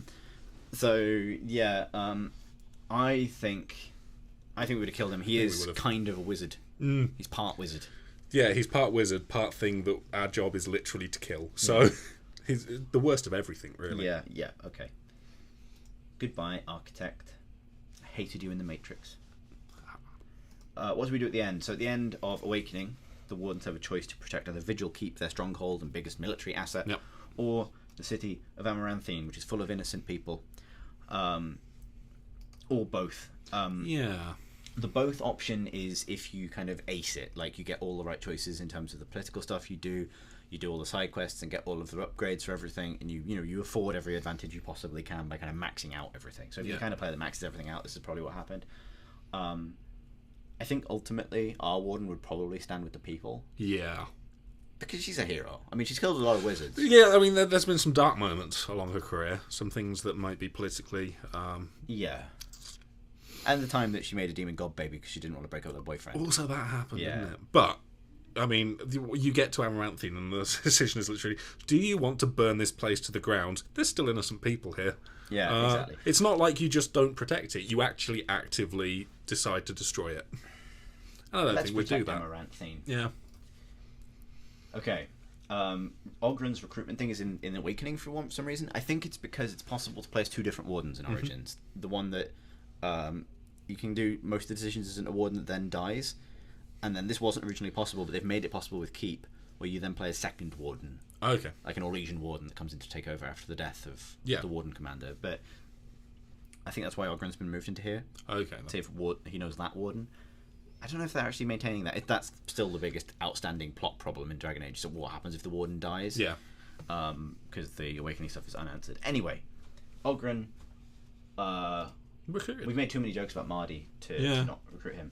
Now, did he reunite with Felsi and his child? Felsi is another dwarf that you can set Ogren up with. Yeah, they know each other and they have what seems like a contentious relationship, but there's kind of some some nice friction there too. Yeah. So you cannot help, but then when it comes down to Awakening, Ogren has had a kid. Yep. But they've kind of fallen apart again. So you can. It's worth pointing out, doing this quest is really bloody hard. Because you've properly got to min-max his relationship status to make him like you. Properly like you enough to start this quest. Would Ogren like us, or would we make their relationship worse? He would... Is he anti-mage? I think he might enjoy our anti-mage Dota character. Of course. Like he is not anti-mage. No. Well, no, he likes it when you fight big things, which we've done. Okay. We did kill his wife. True. We did do that. All right, we probably fucked this up as well then, didn't we? Yeah. Okay. One last thing to do. Witch hunt. Witch hunt. Okay. Did the warden go through the Alluvian with Morrigan? The end of Witch Hunt, you discover Morrigan at long last. It's 10 years have passed, actually. Witch Hunt happens concurrently with beginning of Awakening. Beginning of Inquisition, I think. Or at least in that kind of, like, hinterland between... I think it's 8 years later, at least. Okay, that would make sense. So it's slightly before Inquisition, but I think it's, like, 938 Dragon or something. I can't remember. It's been a long time since I played it. But it is many years later. Fair enough. Your dog's still alive. Yeah, of course. We look after him. Anyway, you discover Morrigan standing in front of an Alluvian, which is a magical mirror portal to somewhere that you will find out about if you read the 4th book. You can not go through the Alluvian if for whatever reason you Remember, don't touch that. Yeah, don't touch that. Would be not going through the Alluvian. Also, if you just don't want to, like you're the queen, for example. Yeah, you've kind of got your own things going on. I stayed behind because I'd romanced Liliana, and it's like, thank you, Morrigan, I don't want to. Why would I run off with you? That's strange. You can go through the Alluvian with Morrigan. Perhaps you just want to find out what your demon god baby looks like. Yeah, that's fair. Or you can stab Morrigan, who falls backwards through the portal in a non-conclusive way. I like her sort of expression and gestures in this pictures, which is just sort of like, what? Come on. I think we probably didn't go through the Alluvian. We probably didn't. We probably kept Morrigan. She's probably one of the few mages to survive our cull, but yeah, interesting ancient elven technology. That could be important soon. And we are on to Dragon Age 2. Nice. Hour and 20 minutes into our exploration of all of the choices in both games. But hopefully this is still useful to people who are following along, learning a bit about lore. Yeah, just enjoying the rich tapestry of just so much information. Yeah, I love information, which I think is why I love Dragon Age so much. It stores in my brain, makes me happy, but I understand people who get put off by it. I'm very impressed by your way how you can recall all the names. Okay, so who was Hawke? Who was Hawke? The big decision here was Hawke a mage, really. Yeah, so unlike Origins, in Dragon Age 2, you have to be human, but your class does make quite a big difference. Yes. And gender has an influence on... doesn't really have as much of an impact as it does in Origins. because almost all of the romance options are available either way. Most of them. So actually, class is now more important than the others. Yeah. I have always argued that Dragon Age 2 makes more sense if you play as a mage. I would agree. One of the criticisms that's leveled at that game is that there's no central plot, which I disagree with. I think the structure of the game is slightly different. I think it doesn't have a single big villain. Actually, weirdly, it's kind of a villain origin story, and the villain is Hawke. Yeah. And the whole game tells the story of where this person comes from, because to many people, Hawke is a villain. Despite being the champion, there were a lot of people who come out of that game very unhappy with her, Yeah. and for good reason. Indeed, yeah. But it really is about the Mage Templar conflict. Like it is about that. All of the different potential angles on that conflict you can find, and if Hawke isn't a mage, he's sort of aside from that, and that might contribute to the feeling that you're not involved really. Like, you will have a great connection to a lot of what happens throughout the entire game if you're a mage, because it directly affects you. Yeah, and it opens up conversation options, and even towards the end of the game, when you're kind of openly living as an apostate, and people acknowledge that you're a mage, it's quite satisfying to have arrived at this point where you're the exception. Yeah, totally. From my conception of who Hawke is always a mage, but there are other options. I think for the sake of this, we should probably go with a mage. I think we should go with the mage because, for one, it's rad, and for two, we did kill a lot of mages, and we should probably make up for that. Okay. Yeah, we did. Should we go with a dude mage this time to go with our lady warden? So we got a dude mage, Garrett Hawke. He's going to be our guy. And now also with Hawke, you also pick, unlike the warden, you pick his personality. Yeah. And this is Hawke, really cool. Hawke was fully voiced. This is really cool for reasons we won't go into. But Hawke's fully voiced. So, and I think, unlike Shepard in Mass Effect, especially with male Hawke, the voice actor almost does different accents for different attitudes. Yeah. Humorous Hawke is almost a bit Cockney. Not totally, but he sort of gains a kind of bouncy lilt, which he doesn't have in any other context. Like serious Hawke is like, I'm very concerned for you, and angry Hawke is angry all of the time, and happy Hawke is like, oh, it's Canary. It doesn't sound like that, but Lady Hawke is very much just a spectrum of the same person. That's a really sort of subtle performance that you will bounce between them over the course naturally. Yeah, it gets a bit easy. It evens out in the DLC. I think the male Hawke's performance improves in the DLC, which is also weirdly true for male Shepard as well. I thought, but anyway, we have to pick what kind of person our Hawke was. Was he diplomatic? Was he a diplomatic mage able to bridge gaps between warring factions? Was he a funny mage? I.e., a bit of a dick. A bit of a dick, or just an Anders wannabe, basically. Or was he an aggressive mage? Ooh. Maybe someone a bit more inclined to fury and rebellion. Because we had our warden wasn't that diplomatic. No. So I think... Are we going to go through the earnest but diplomatic route? Yeah, let's do that. Let's do that. Let's have a fun. Good guy Hawke. Good guy Hawke. So... And companions. This is going to be... Yeah. Dragon Age 2 is a game about its companions. Yeah.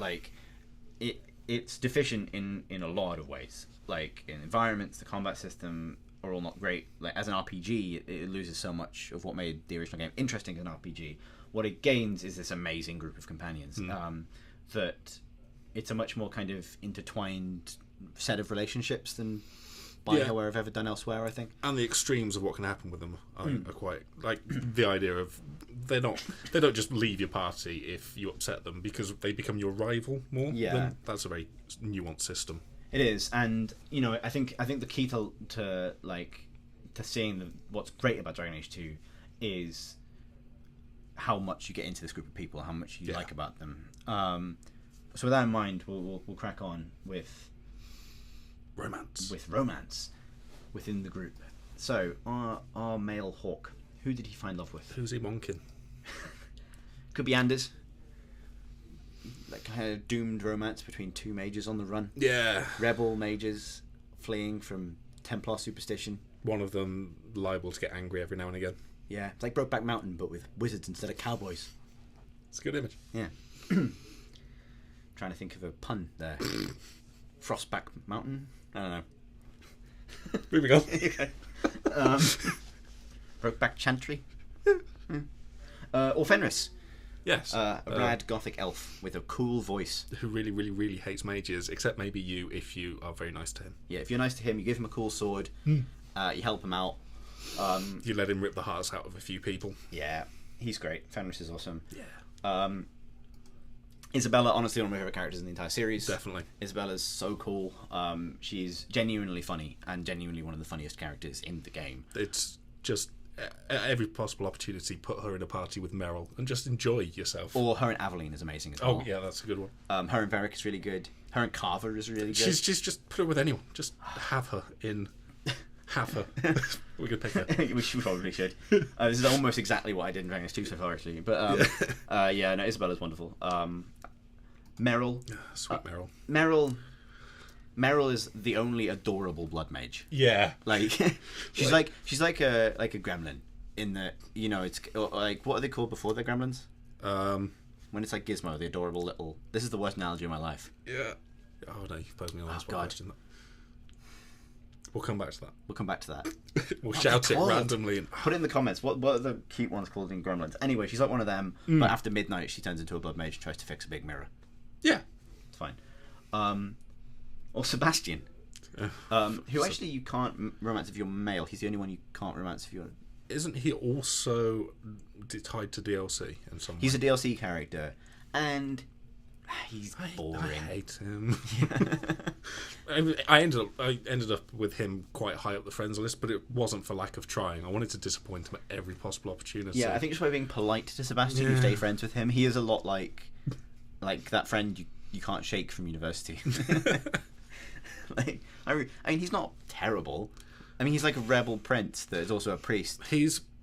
Imagine if Leliana had none of the interesting side of her. Yeah. He's that. Yeah. So it's not Sebastian. Yeah. So I think we should go for... I'm talking between Isabella and Anders. Anders could be interesting. Anders could be interesting. For plot-relevant reasons. And just because... Oh, he's still not... He never got over the loss of his kitten, of Sir Pouncelot. No. Maybe we could fill that hole in his life. What are you suggesting his relationship with that cat was? Companionship. Okay. But But on the other hand, Isabella. Yeah. Tough. We should probably choose one. Yeah. Okay. Let's pick Isabella. Let's pick Anders. Let's go with Anders. We're going with Anders. All right, we romanced Anders. It's fine. Okay, so we should explain how Hawke's siblings work. Yes. Okay. At the beginning of the game, Hawke and his family are fleeing Lothering, and they're fleeing from the Darkspawn. And during that battle, one of Hawke's siblings is killed, and which one dies is based on what class Hawke is. If Hawke is a mage, Bethany dies. Bethany's a mage. If Hawke is any class other than a mage, Carver dies. The reason for this is so that you have a mage in your family when you get to Kirkwall. Again, some sort of tie to apostates, and that conflict is they attempt to make. So based on our choice of a mage, it's guaranteed to be Bethany that dies while escaping. But that's a fairly big shift because there's a lot of things happening. We'll have to explain some of the things about Bethany in a second. Now, what could happen to Carver? Or Bethany. So this sort of pattern works both ways. Carver's your rival. Bethany isn't so much. Carver doesn't really like living in your shadow. No. At the end of Act 1, you're given an opportunity to go to Deep Road to try and make your family fortune, and Carver asks to go with you. Yeah.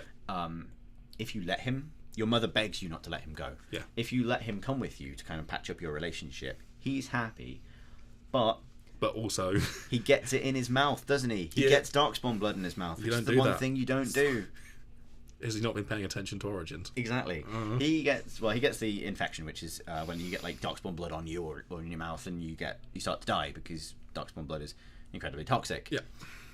Now, if so, this is if you took Carver to the Deep Roads. Another if is Anders there? Yeah. If Anders is not there with you, Carver will just die. Straight up dies in the Deep Roads. Yep. Goodbye, Carver. You now have no siblings. Good job, hero. Well done, Hawke. Yep. Alternatively, if Anders is there, he can get Carver to the Grey Wardens. Carver becomes a Grey Warden. This can also happen to Bethany. This exact thing is the same for Bethany. Yeah. If you leave Carver in Kirkwall, he gets kind of annoyed, and what's the worst thing that you can do if you are the sibling of an apostate? You can join the Templars. What a ding-dong. He's such a dick. If this is Bethany, she joins the Circle instead. Yeah. So, This choice is all about like what you think you would have done with whether you wanted to patch up your sibling relationship or obey your mother's wishes to try and actually protect the family. Let's say we took Carver with us. We wanted to patch up that relationship, and but Anders with us because we like his scraggly little beard. Okay. And so Carver's Grey Warden now. Okay. Now I'll just click on this one because we can't choose if Bethany died at the beginning. But if Bethany died at the beginning, she just didn't live to see the Mage Templar War.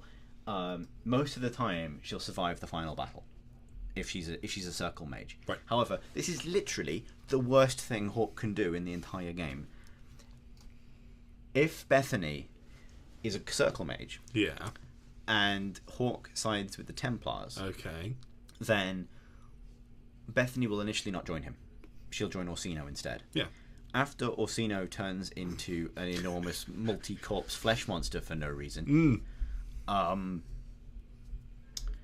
Bethany will consider joining Hawke. Okay. Well, because strange things just happen. Yeah. At that point, you can refuse her again, at which point she stays with the Circle, and you're with the Templars, and Meredith goes to execute her. At which point, you can say nothing and allow Meredith to execute Bethany. Good job, Hawke. Good job, Hawke. Like, I mean, we should go through this and just make just the worst Hawke. Yeah. Like, just a total... What a douche. Yeah, what a douche. But Bethany was already dead by now, so we don't have to go over this. We don't have to go through that bizarre series of events. Okay, we'll go along the top first, I guess.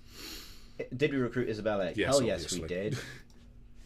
Pretty much the best character in the game. Actually, there isn't the best character in Dragon Age 2. They're all great, but she's great. Just recruit anyone you can recruit. That's okay. So Isabella's great big moment is when Isabella's in Kirkwall because she's lost an artifact that she stole from someone. She doesn't really tell you what it is, and she'll curiously refuse to go anywhere near the Canary compound if you have her in a party. strange, that. The Canary are in Kirkwall because they've lost an artifact and can't get it back. They've had an artifact taken from them. A sacred book called the Tome of Questline that they can't, leave without because a bit like Sten's sword. If Canary loses something, it's the Q. Yeah, it's a Q, man. Yeah. You got to stay. You got to stay. It's a Q. So, towards the end of Act 2, as things heat up with the Arashock, not in that way, Isabella helps you track down the Tome of Questline. Yeah. And even if you promise to give it to her so that she can escape and pay off her debtors, she still runs off with it. And she abandons you. She leaves the party. She's gone. If Isabella likes you, or is in a romance with you, she'll then return in a dramatic way during the finale of Act 2. And other things will happen that we'll get to in a second. So I think Isabella would like us. I think she would. Yeah, I mean, we're not romancing her in this playthrough, but she's too fun not to have around. Yeah, we're pro Isabella. She'd be pro us. Yeah. We're going. She's coming back. Okay. But then, this is the other stupid thing that Hawke can do. When the tome is returned, the Arashock goes like, but the Qun. Which is maybe the third rule of Dragon Age. Which is like, don't be a dick, don't put that in your mouth, but the Qun. Says like, but the Qun demands, I've just decided. That I put this in my mouth? that I have to keep this woman. And re-educate her and turn her into a mind slave to the Qun, or whatever. And you can be all like, yeah, cool. Yeah, whatever. Bye, Isabella. Bet you glad you came back now. Thanks for coming back. Yeah. That was a mistake. Or you can resolve to duel the Arashock in a very exciting way. And become the champion of Kirkwall and actually earn it rather than just hand over your friend. I don't think we gave Isabella to the Arashock. I think that would be a terrible thing. I think we did a cool duel. Cool duel time. She'd approve of that. She is a duelist. Okay, and I might do Anders last because Anders. Oh, that guy. Did Aveline marry Donnic? Aveline asks you to help her set her up with this guard under her command that she fancies. Aveline's the captain of the guard. An amazing quest. It's a great quest. It's a great quest if you are trying to romance Aveline, because she's not actually a romance option, but the game gives you all of the options to do that. Yeah. And it's the first time I think in any BioWare game where a potential romance option just doesn't fancy you. She's just not into Hawke. That's not her type. Yeah. That's really fair enough.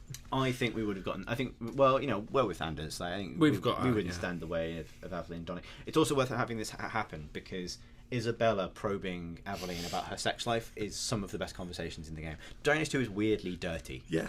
Like, there's an amazing conversation between Isabella and Aveline where Isabella kind of asks and keeps prodding about like how experimental they've gotten in the bedroom, but she's being really coy about it. And Aveline says, "What are you trying to say, Isabella?" And Isabella just blurts out, "If you stick your thumb up his arse, I win." It's like no other game series has anything like that, and it's amazing. Anyway, Aveline married Tonic, and what they did in their bedrooms was their business and not Isabella's. Did Aveline stay with Hawke, or did Aveline not stay with Hawke? For me, Aveline always ends up mega devoted. She always ends up like, with you to the end. So I think she probably would have stayed with Hawke. Especially if we, set her up with a husband. She owes us. I think if you ignore her requests a lot and like get too involved in like the crime stuff and if you're the kind of Hawke that kind of does a lot of the underhand stuff and the rebellious stuff, she can be driven away. She can be. Like, I had to balance that quite well by telling her not to come along on things where I knew I was going to be doing lots of crime. Yeah. But that's fine. Sebastian. Oh, didn't recruit. We should probably recruit him. Yeah. We've recruited everybody. He's quite useful as a character. He has some cool abilities, but and he does have some interesting perspective on stuff because he's sort of directly involved with the Chantry and no one else is. But he can come along. Yeah. I think you probably wouldn't recruit Sebastian if you just didn't get the DLC. It's another straight up like launch day DLC. Did you get it thing? Not too tough or not too much to learn, I guess, in terms of what happens. We'll go on the bottom row now. Friends with Varric or rivals with Varric. This is used to affect the tone that Varric uses to describe Hawke in Inquisition, I think, which is exciting. Varric is rad. Varric is the dwarfen storyteller who is telling the story, narrating the game, basically. Why would you not be friends with Varric? I don't see how you could do it, to be honest. I don't exactly. You would have to be such a jerk. I think you have to be a real jerk. I think you have to be really authoritarian and not like fun, and shut him down every time he tries to tell you a joke, and not give him any presents, and not help him with his brother. God, not worth it. We don't want to be that Hawke. Why not even play the game? But if you're a jerk, maybe you're not friends with Varric. We're friends with Varric. Yeah. Now, Bartrand is Varric's brother, and in Act 1, it's Bartrand's expedition that you go onto the Deep Roads. In the Deep Roads, Bartrand finds a totally not evil at all idol that prompts him to seal you in the Deep Roads with Varric. And after you escape, you're very angry at him. Bartrand vanishes. Many years later, in Act 2, you track him down in his house, where he has sealed himself away and killed all the servants, and the idol has driven him totally bonkers. Quite mad. Yeah. So, at this point, Varric wants to kill Bartrand, but you can step in and be like, "Nah, mate, don't do it. You'll regret it later." I seem to remember there was another way that would work out, but I can't. It's binary. Is it binary? Yeah, it's Bartrand survives or he doesn't. I thought there was a point where you just kill him or he does something that reveals that... Let's not get bogged down into it. Yeah. I don't think we should kill Bartrand. Basically, like a kind of diplomatic Hawke, the diplomatic option is to go, Varric, no. Yeah. Because, killing family is just going to scar you and that kind of thing. So I think that's probably what we go for here. Killing Bartrand is, however, a way of just removing the threat. So if you're a bit more of an anti-magic Hawke, then just killing Bartrand is probably the safest thing to do. Otherwise, Bartrand goes to a sanitarium. Yeah. Now, in Act 3, two-part choice here. Did Hawke help Varric what was haunting his brother Bartrand's mansion? So you go back to the mansion. Go back to the mansion. Which is the same as all the other mansions. It's that one mansion. They've got a very, very plain architect. Yeah, it's haunted, and in the middle of the mansion you fight like a ghostly golem, and you discover that a shard of the idol was left behind, by which point Varric has started acting very, very weird. Almost like he's been possessed by a red lyrium idol. And that's the next choice. But we probably did help, because we're brothers of Varric. This is just whether or not you did it, I guess. Whether you did the quest. Whether you let Varric keep the idol. So you either have the choice of just slapping it out of his hands and going, "Naughty, don't touch that. Remember the second rule." Yeah, don't touch that. But at the same time, he thinks that it will help. He can use it to help sort of cure his brother. Yeah. And he's quite invested in that. So do you trust him with the crazy-making red lyrium idol shard? I wouldn't. I think Hawke's a mage. He's seen dangerous lyrium. He's seen what it does to people. I don't think we're going anywhere near this shit. He's probably well aware of the don't touch that rule of survival. Yeah, indeed. Well, Hawke spends a lot of time not becoming a blood mage. I guess you can become a blood mage if you want, but it's not a good idea, is it? You probably shouldn't. What happened with Fenris? So, Fenris alive and well means you did all of Fenris's loyalty quests. Yep. That's that. You helped him. You freed him from his Tevinter master. You helped him find his sister. You found out his real name. You found out that he volunteered for the Lyrium markings. The problem with this, and actually this was something I had to correct in the playthrough after my most recent playthrough. Okay. Fenris's quests bug out quite often. So there's a chance that if you play Dragon Age 2 and you're trying to remember it, and you don't remember some of the latter Fenris stuff, like the meeting his former master and meeting his sister, then it's because you didn't go into the right cave with him in your party in Act 2. It's really easy to miss that. It's really easy to miss a cave. They all look the same. Yeah. You missed the cave. The cave in Dragon Age 2. So, I didn't feel too bad about just fixing this because the first time I played Dragon Age 2, I did get it right. The other options are you don't recruit him, in which case you're missing out on a rad elf. So why would you? Yeah. He can be killed if you side with the mages at the end. Okay. And he hates you. Yeah. And then he fights sense. you. Yeah. You can hand him back over to his master, which apparently the only advantage is that he takes his top off. I can see Tumblr would love that. Yeah, but really not worth the price. No.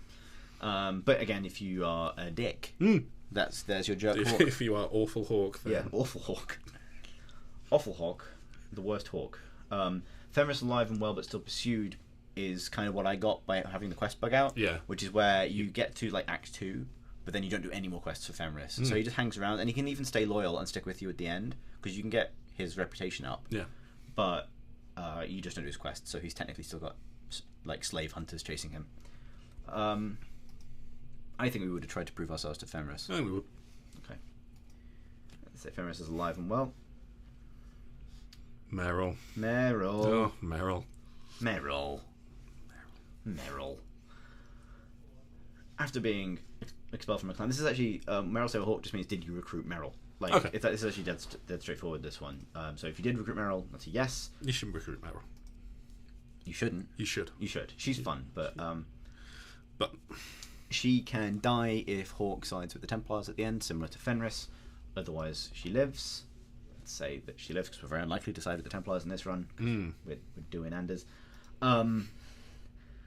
Did Meryl destroy the Eluvian? So what happens with Meryl is she discovers the Eluvian, which is actually the Eluvian that you encounter in the Dalish elf origin in Origins. Okay. She brings it to Kirkwall. She tries to start repairing it. Yep. You have the choice to help her repair it. Her keeper in her Dalish clan is telling you, no, this is a really terrible idea. Guess who's right? Yeah. And the don't touch that rule. Meryl breaches the don't touch that rule, but Meryl has a different opinion of the don't touch that rule. Yeah. Meryl really thinks she can control it. Like, she really thinks she should be able to touch that. Yeah. And to the extent that she's making deal with spirits and using blood magic and all that stuff. Now, the outcome of this is quite complicated. If you refuse to help her, she won't destroy it. She just keeps it. Yeah. The questline still progresses, I think. Even if it doesn't, she keeps the Eluvian. So this would be a keeps it. If you do the questline, if you agree to help her to a point or help her with caveats, you initially help her get some tools to help fix it, and then eventually she needs to help from the spirit that has been helping her. She goes to the top of the mountain, where she finds that in order to save Meryl's life, Meryl's keeper has taken the spirit into her own body, turning herself into a Maleficar in order to force Meryl to kill the spirit. Yeah. Which is a very heroic sacrifice. What happens next is quite complicated. So you kill Marathari, the keeper. You have to kill her. I have to do that. Then when you leave the cave, Meryl's clan is there, and they're all like, "What? What have you done? You've just killed our keeper." And if you then side with Meryl, or say it's not her fault, or take the blame for yourself, or just try to explain a thing and say, "Oh, she was possessed." If you try and explain, if you do anything like that, Meryl's clan attacks you, and you're forced to kill them. And you have to wipe out all of the Dalish. Literally all of them. In Dragon Age 2's bloody combat system, where you're just exploding torsos left and right.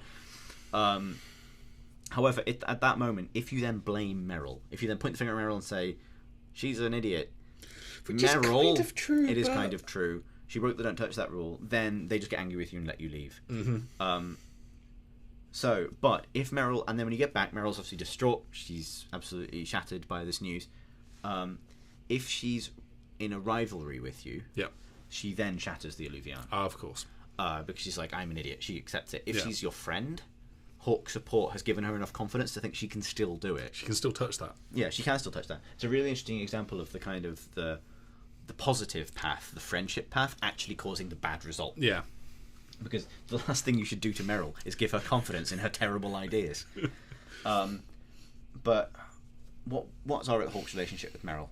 Because I think he'd be sympathetic to another mage. Yeah, I sort of fell into the being friends with Meryl because we were sympathetic, and then it was almost too late by the time it was revealed just how much Meryl was touching that. Meryl! But this also affects the next choice, which is what happens to Meryl's clan, whether or not they were all killed or not. Oh. I actually this is one of those decisions in Dragon Age 2 that I think is really badly implemented. Because it's too arbitrary which one you have to pick to not kill them. And when they start attacking, you should have the option to go like, whoa, whoa, whoa, whoa, whoa, whoa, whoa, whoa. Yeah, I mean, you would think that saying, hey, look, it was a demon would work. But no. Especially there are other characters that you can like send to the Dalish during the game, and you kill them as well. They just innocent Kirkwallers come running at you, and you just murder everybody, and it's so out of character for Hawke. Yeah. I'm going to say they survived, but partly because this choice is bullshit. Yeah, that works. Okay. Talis. Okay. Have you played Mark of the Assassin? I have not played Mark of the Assassin, so... Mark of the Assassin's really good and directly relevant to Inquisition. Interesting. As are both the DLCs. Both the DLCs are. Really, really relevant, actually. Wink, wink. Wink, wink. Mark of the Assassin is in a more roundabout way. Okay. So, I'll spoil Mark of the Assassin, but I won't spoil things about Inquisition, but you'll know what I'm talking about. Yeah. So, Talis is presented to you as a kind of elf assassin that asks you to do what sounds like a fun heist in an Orlesian mansion, steal this gem. I'm up for that. And so you go to this Orlesian mansion and you try and help her. You get captured, and when you're captured, she reveals that she's not actually an elven assassin. Ooh. She's Ben Hassarath. She's a Qunari spy. Which means that, and the gem is not actually a gem, it's a person. It's a Qunari who's arrived to give over, a Qunari traitor who's arrived to give over a list of every single Ben Hassarath operative. Man. Which is relevant to one character in Inquisition. So you can either go against Talis and refuse to help her after she betrays you, which has made Talis angry. Yeah, that would make her angry. Or you can never meet her if you don't do the DLC. So I stuck when I played it. I found natural to stick with Talis because she sort of tries to do the right thing, even though she kind of screws it up. Fair enough. And the end of Mark of the Assassin is completely bonkers. It ends with an Orlesian duke with a ridiculous mustache, as they all tend to have, riding a wyvern, who he's called Leopold, while firing a crossbow that shoots goop that makes the wyvern eat people. That's pretty amazing. On a cliff top. Okay. And Hawke defeats them by waiting for him to charge and then tripping him over. And you get the impression that, like, I think Varric is just making things up at this point. Right, yeah. Because I accidentally chose the funny option after the Duke fell off a cliff. Yeah. And Hawke turns around and goes, looks like he's fallen from grace. And it's just a James Bond ending. It's so dumb, but it's really good. So that DLC is really fun. There's some amazing lines in it. There's a bit where you have to hunt a wyvern, and you go out and you have to find all the different clues to what wyvern bait might be, like what food they like, what sounds you could imitate. All right. And you hear two wyverns mating in the distance, and Hawke says to Talis, like, "What's that?" And she goes, "I think it's some kind of wyvern mating ritual." And Hawke says, "Can we imitate it?" And then Talis goes, "No! Oh, you mean..." It's really good. Anyway, total aside. Anyway, we didn't make Talis angry, no. But because we are with Anders, we probably didn't kiss her either. There's an option to kiss Talis at the end. She's like a romance option, but she doesn't become a companion after the fact. So it's not a proper romance option. We're done with companions. No, we're not. No, we're not. Anders. How did I forget Anders? So, as Kirkwall approaching perhaps a compromise, maybe peace. Mages, more mages are becoming blood mages, but they're doing it with Templar coercion in some cases, direct coercion. Yep. Meredith's going insane, the Knight Commander. Maybe there's a hope for peace, if only someone doesn't blow up a church. It might all be okay. Then Anders blows up a church. Oh, Anders. and the little old woman who lives in it. And this is after you help him as well. If you do his loyalty quest, he gets you to find something called salpetre, which is obviously saltpeter, which is an ingredient in gunpowder. Yeah. Like, if you figure out what he's doing, you can sort of see it coming. And I realised replaying it recently, like how many clues the game gives you. Really?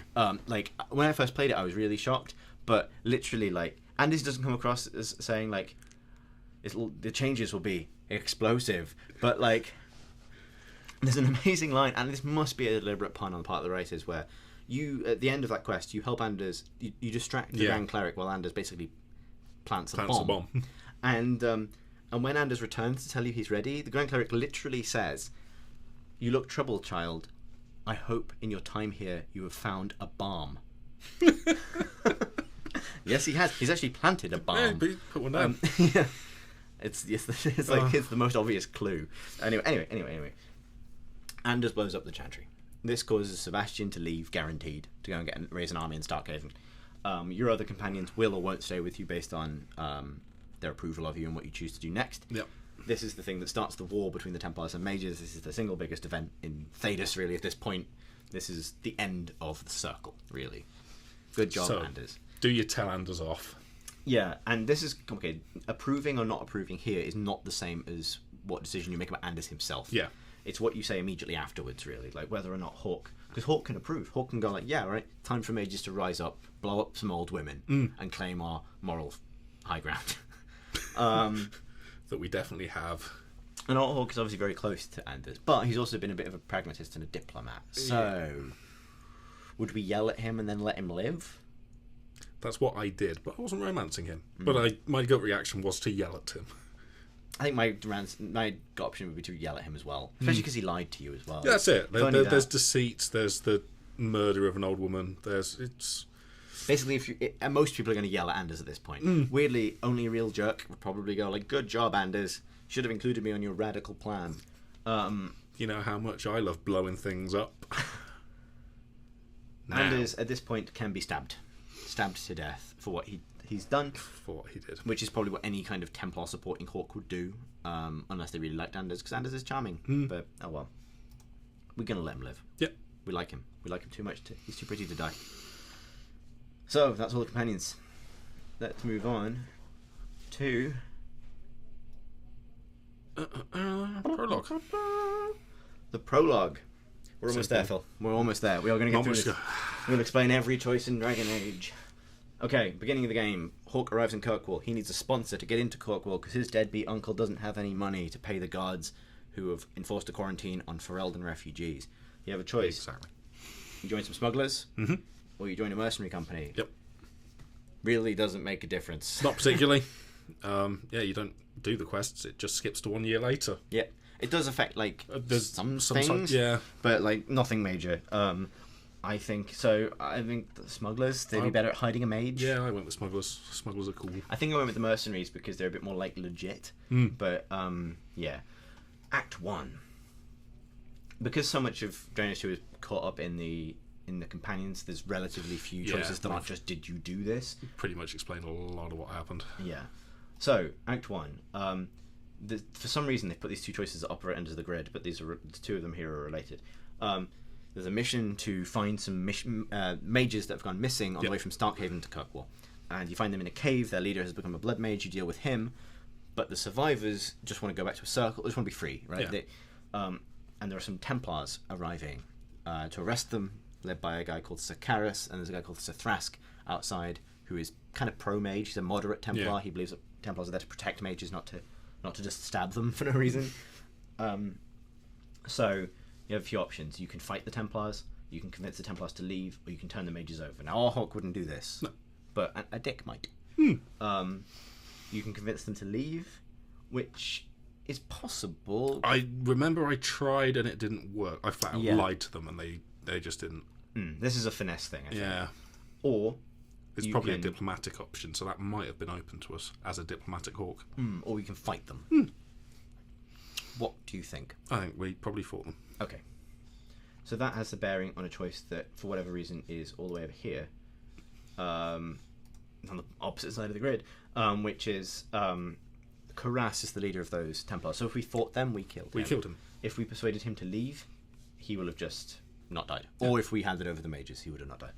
So those two are actually linked, and this is really isn't clear. I think this is one of the places where the keep will trip people up. Yeah. Because they will think they might remember what they did in this quest, but they won't remember that he was the Templar involved. Yeah. Yeah. So Isabella asks you to find some cargo for her friend Martin, who then becomes a shop. He has become shop, seller of goods. Do you want shop? Yes. We want shop.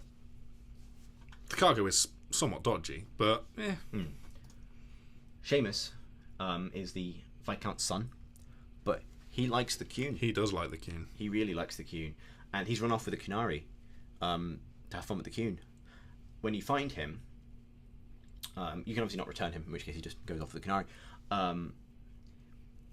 When you find him, he's being confronted by another mercenary company that the Viscount sent after you. Sent after them, sorry. But we'll get to that in a second. I think Hawke would have done this. This is just a straight up did you do the quest thing. Yeah. Doing the quest is what you do in the game. However, Guinness is the leader of the mercenaries, the Whispers, that have tracked down Seamus. Not Whispers, the Winters. Okay. The Winters. I got my W word mixed up. If you do return Seamus, you have to fight her. You have to fight her. So I think we probably fought her. However, if you don't, she's probably survived. So We'd have fought her. we'd have fought her. So long. Kelda. Kelda is the son of a magistrate who has been killing elven children because they're too pretty. That's right. He's in the Deep Roads map. For some reason. He's in the lava-filled Deep Roads for no good goddamn reason. So one of the fathers of the kids that's been killed implores you to kill this guy. Yeah. He's an interesting case because he's not actually possessed. Like, he didn't touch a weird stone or drink a weird potion. No. He's not a demon. He is just unstable. Just a serial killer. He's a serial killer, but he really regrets what he did. You get the impression that he's schizophrenic or something. Like, when you find him, he's quite sympathetic. Yeah. And his victim, the one he's not yet killed, kind of wants you to spare him. There's a bit of Stockholm syndrome there. And that causes him to have a kind of crisis of conscience as well, because her innocence kind of affects him.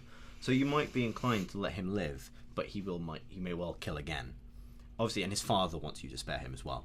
And his father's a very kind of wealthy man. Yeah. However, killing him, I think I killed him. I killed him. Yeah. Mostly because I knew it would annoy his father. And I was like, fuck the police. Okay. If you get if Fenris is in your party when you do this, you can get Fenris to kill him. Okay. And Fenris just pulls his heart out. Full on rips heart out. He loves it. Yeah. Fenris's party trick. Okay. Oh, here we go again. And it's up again. I think it's alright. Danzig, as apart from being a band, is a Tevinter slaver that you encounter while doing a search for an elf apostate called Fainriel. You probably kill him unless you let him go. You can let him go, I think, if Fenris is in your party. Right. Because Fenris threatens him for information, and then you can be like, let him go, man, it's not worth it. If Fenris isn't in your party, or if Fenris just wants to kill him, You just straight up kill him. you kill him. Would have straight up killed him. Oh, okay. Screw slavery. Yeah. And for some reason, that's separate from the rest of the Fainriel quest line, which is... Oh, I need to refresh this again. A brief pause while we refresh. Keep again.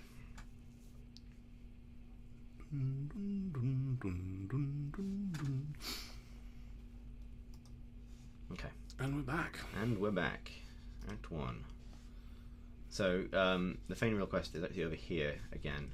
So these two are related as well. Oh, yeah, that guy. So, Fainriel is a elven apostate, or no, he's a young mage that doesn't go to the circle. He runs away, becomes an apostate, and you can either help him go to the Dalish to try and learn more about how the Dalish control magic, or you can send him to the circle. Mm-hmm. Our Hawke's a mage. I think he'd send him to the Dalish. Yeah. But the circle option is always there for Hawks that are more inclined towards order. Yeah, with Templar leanings. Yeah. Let's send Fainriel to the Dalish. Has this bugged out again? No, it hasn't. Okay.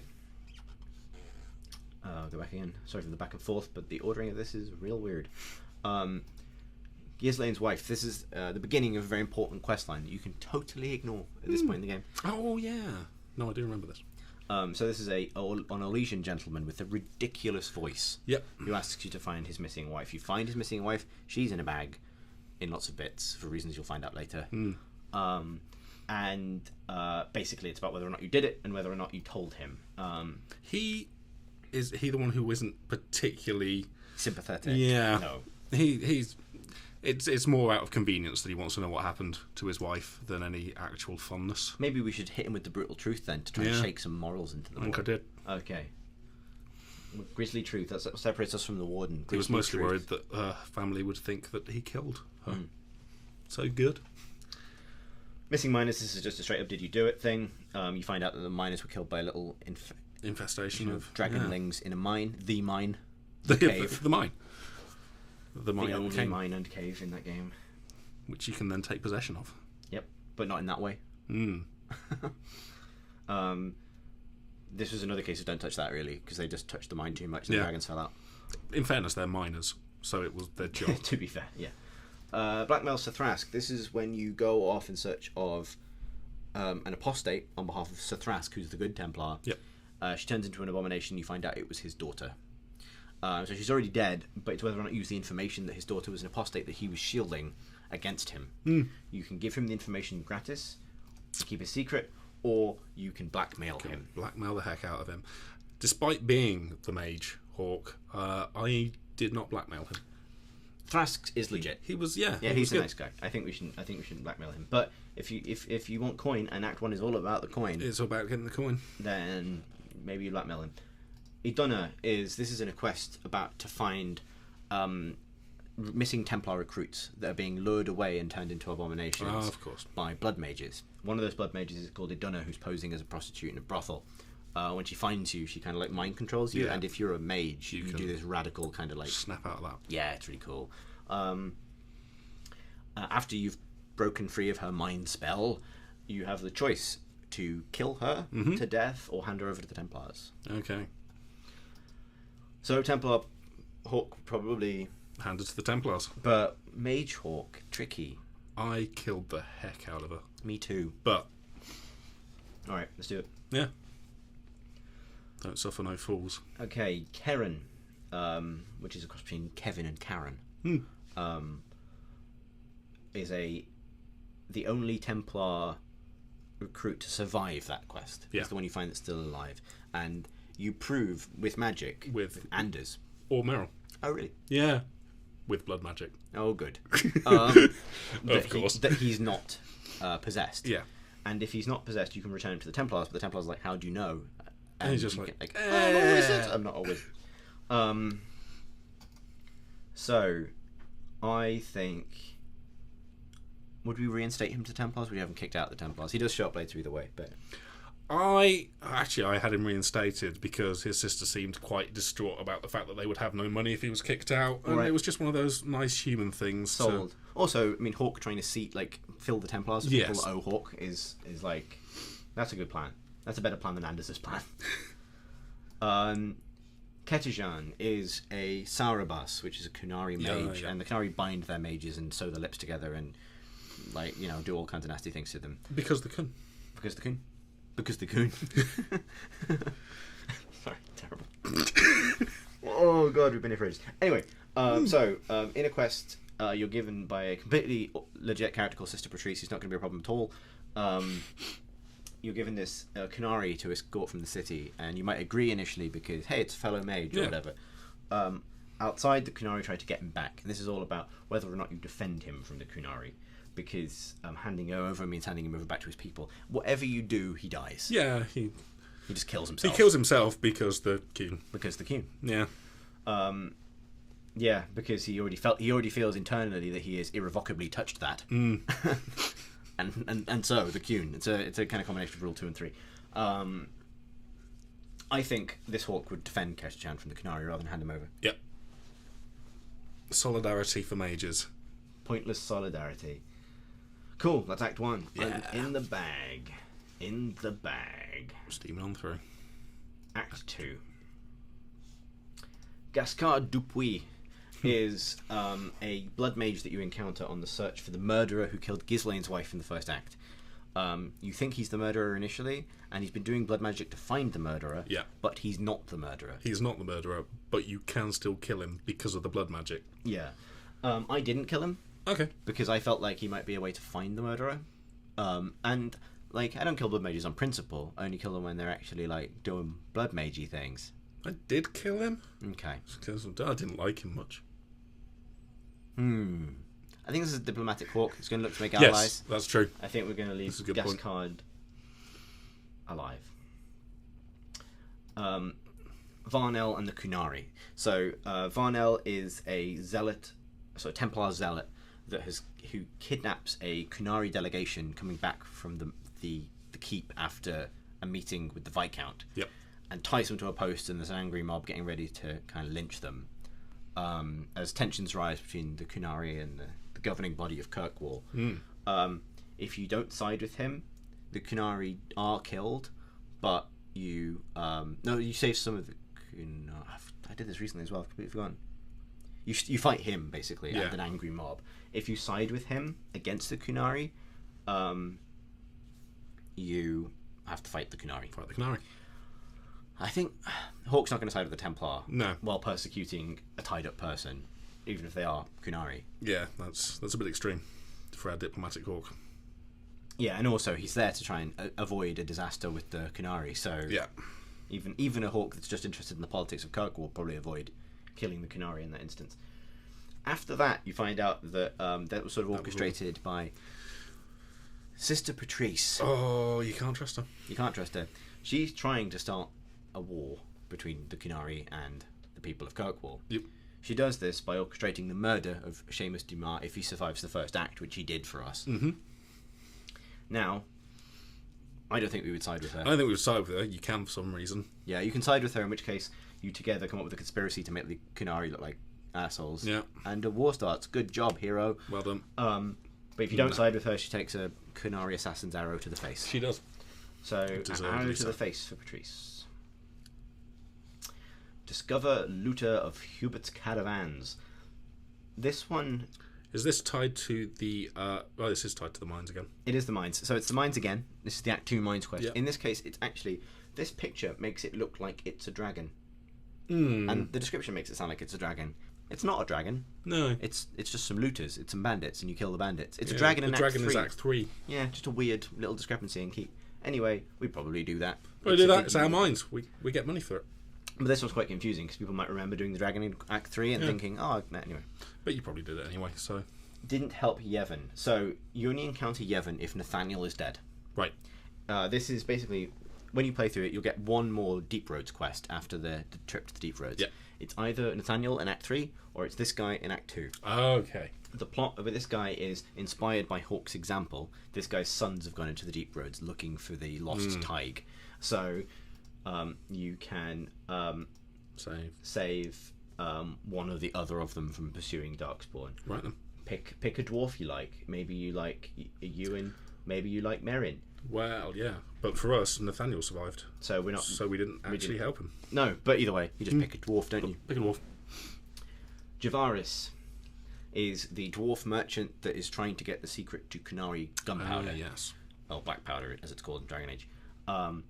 In the process, he ends up accidentally kind of enabling an elven radical who poisons a big part of the city because the recipe that the Kunari let him steal is fake. It's actually for poison, not for gunpowder. Lol.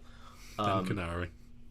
Discovering this, you can kill him for his role in it, or let him go because really he didn't have anything to do with the actual killings. Yeah.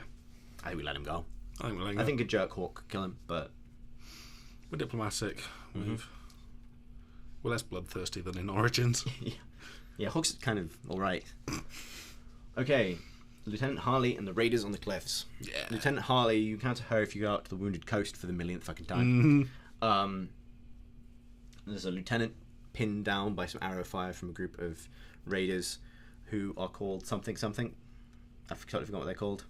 Don't look at me. There's an E. So either didn't encounter it, you abandoned the raiders, you fought alongside the guardsmen, or you said to the guardsmen, stand back. Hawke's awesome party of friends has got this. Look, we've got magic that shoots out of our fingers. Yeah, We'll take I quite this. like the idea that you do it without the help of the guards. Yeah. They don't see you magic the hell out of some dudes.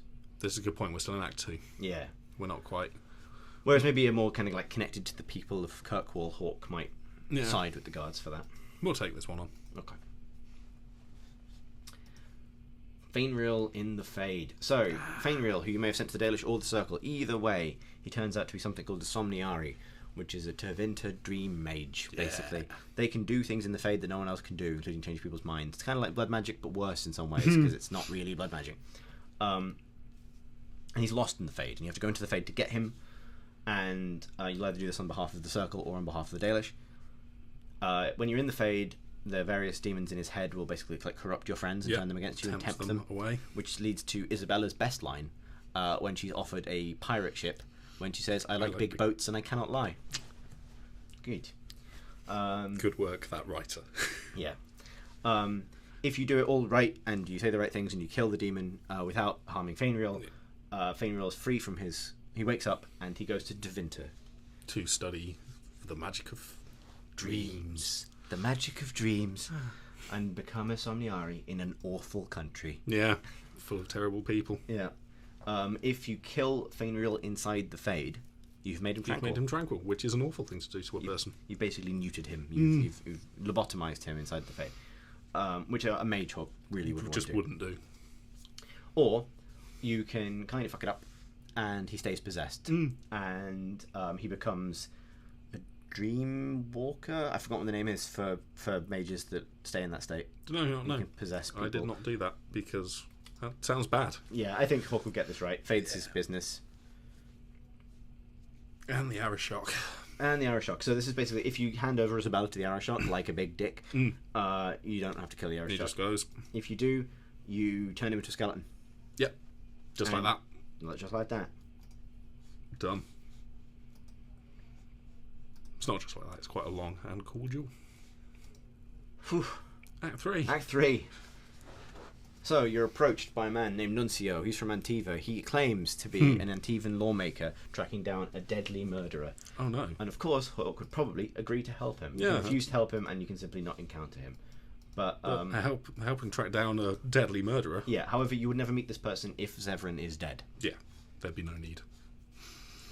However, you find out that Nuncio is not, in fact, who he claims to be. He's actually a Antivan crow seeking down Zevran for abandoning the crows after he had a change of heart with the warden. And as we remember, Zevran is fun. Zevran is fun. This might inform this choice. So you can either return Zevran to Nuncio and the crows, which means Zevran's probably going to escape anyway, or you can let Zevran go, in which case he not only comes back to help you fight Nuncio, but he shows up in the final battle as well. Yeah. Which is kind of rad. And Zevran's fun. We did because Zevran's fun. And Isabella will go off and sleep with him unless you stop her. Or join in. Well, it seems we preserve the foursome from Origins. Let's keep the threesome. Yep. The dream alive. Keep the dream alive. Nathaniel. So if Nathaniel survives the first game, he can die in the second. Yeah. He's lost in the deep roads. His sister comes to you, asks you to find him. You find him. If Carver or Bethany are Grey Warden, Carver and Bethany are also down there. Right. Because Carver shows up like 4 times in Act 3. Each more surprising than the last. I think if you don't do the quest... Hang on a minute. No, I don't count. There must be a way to... There must be a way to fail it, but I'm not sure exactly how. No, like if you go in and you kill the things, you'll survive the quest. Yeah, unless it's possible for Nathaniel to die to the things. Yeah. Don't know. Actually, genuinely don't know. Maybe Nathaniel can die down there. Maybe that would be interesting. It's probably not. He lived. Why not? Rescued him. So,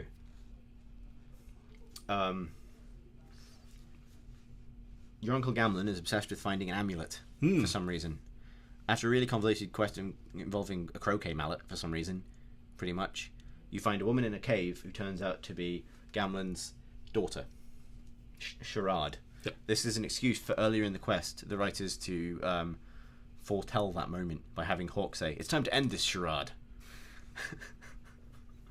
Good job. Puns are a good enough reason for a quest. Yep. In my life. I actually didn't do this quest. At the end of the quest, it's actually quite a hard one to find. You have to go back to Gamlen and find a letter on his table in his house, and you almost never go there. At the end of the quest, you can give him the amulet for money and not tell him about his daughter, or you can tell him about his daughter and reunite them. I think you'd reunite them. Gamlen's a bit of a dick, but he doesn't deserve to be separated from his daughter forever. especially after the death of Leander in Act 2.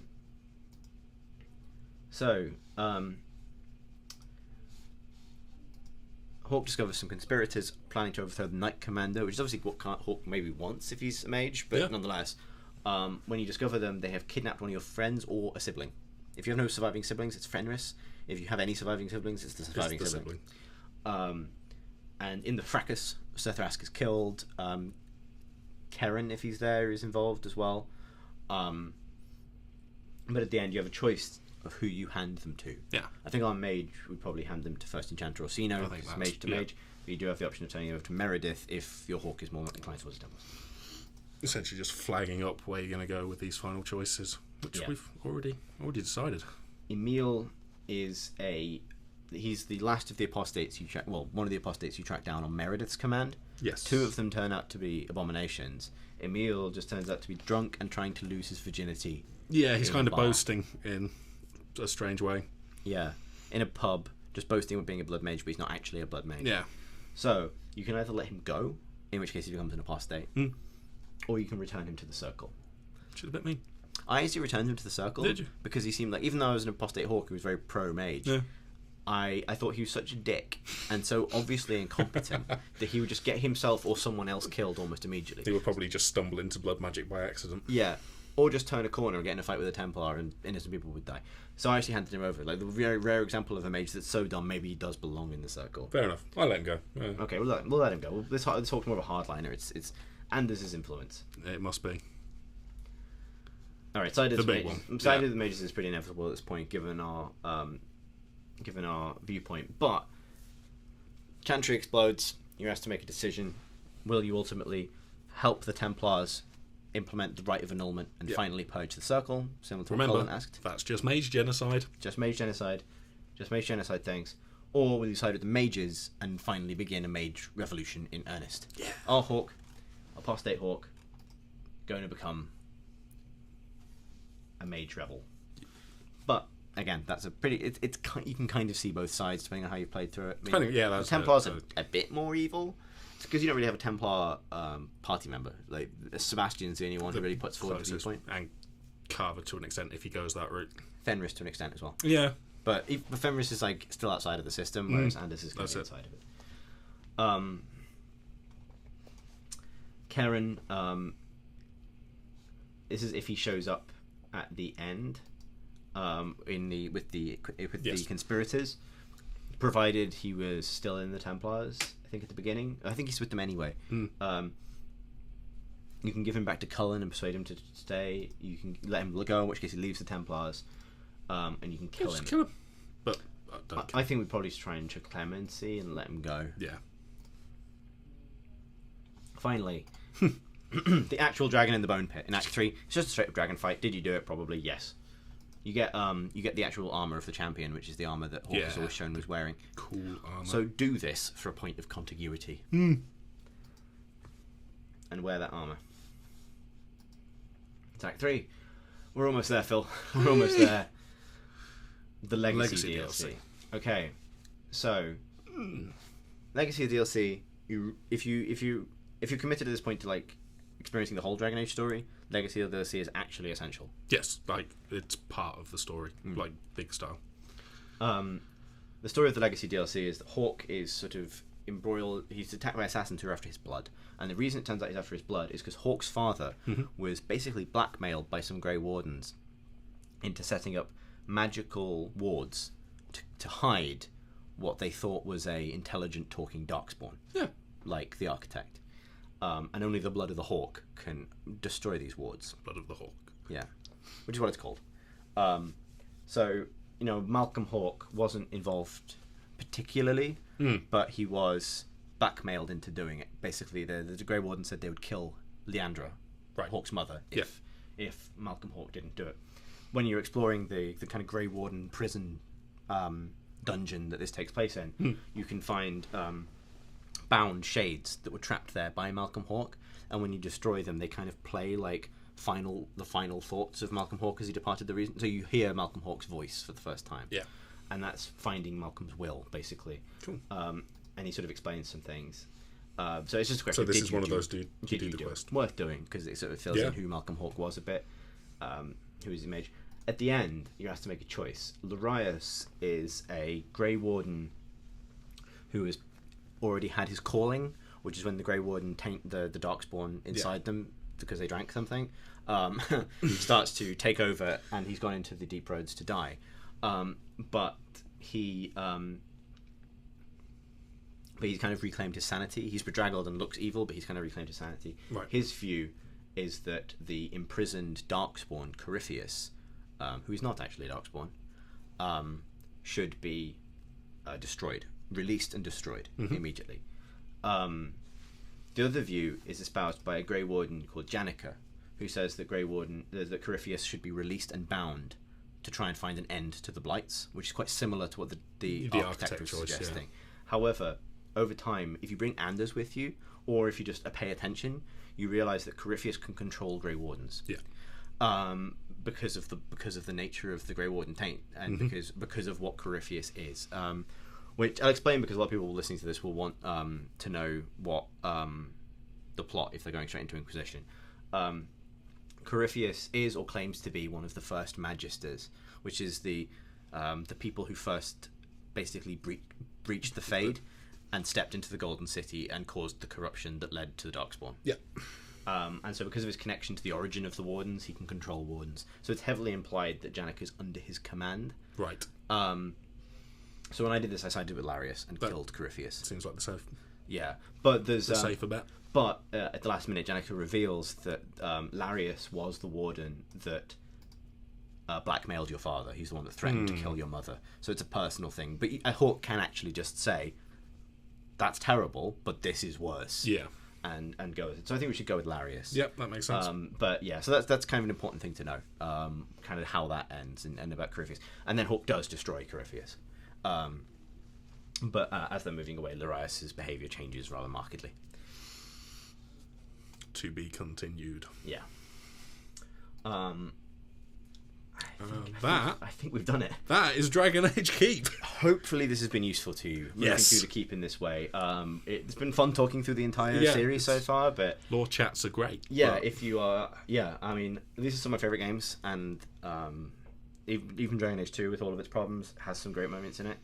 And I'm really enjoying Inquisition so far. So hopefully, if this has only helped you get through Keep with a better understanding of how the world fits together, that'd be great. Remember, if you don't know whether you should maybe look into Inquisition, why you'd have listened to 2 hours of this if you didn't, head over to pcgamer.com where the review should be up now. There will be, probably concurrent with the release of this video, a text version of this guide if you want to go back to a specific point without time skipping forwards and backwards. Yeah, do it at your leisure. Yeah, you can find a written version by me. Great, thank you very much for your time. Please like the video. I guess you say that at the end of these things, don't you? Touch the like button. Put it in your mouth. Don't put the subscribe button in your mouth. Okay. Bye. Bye.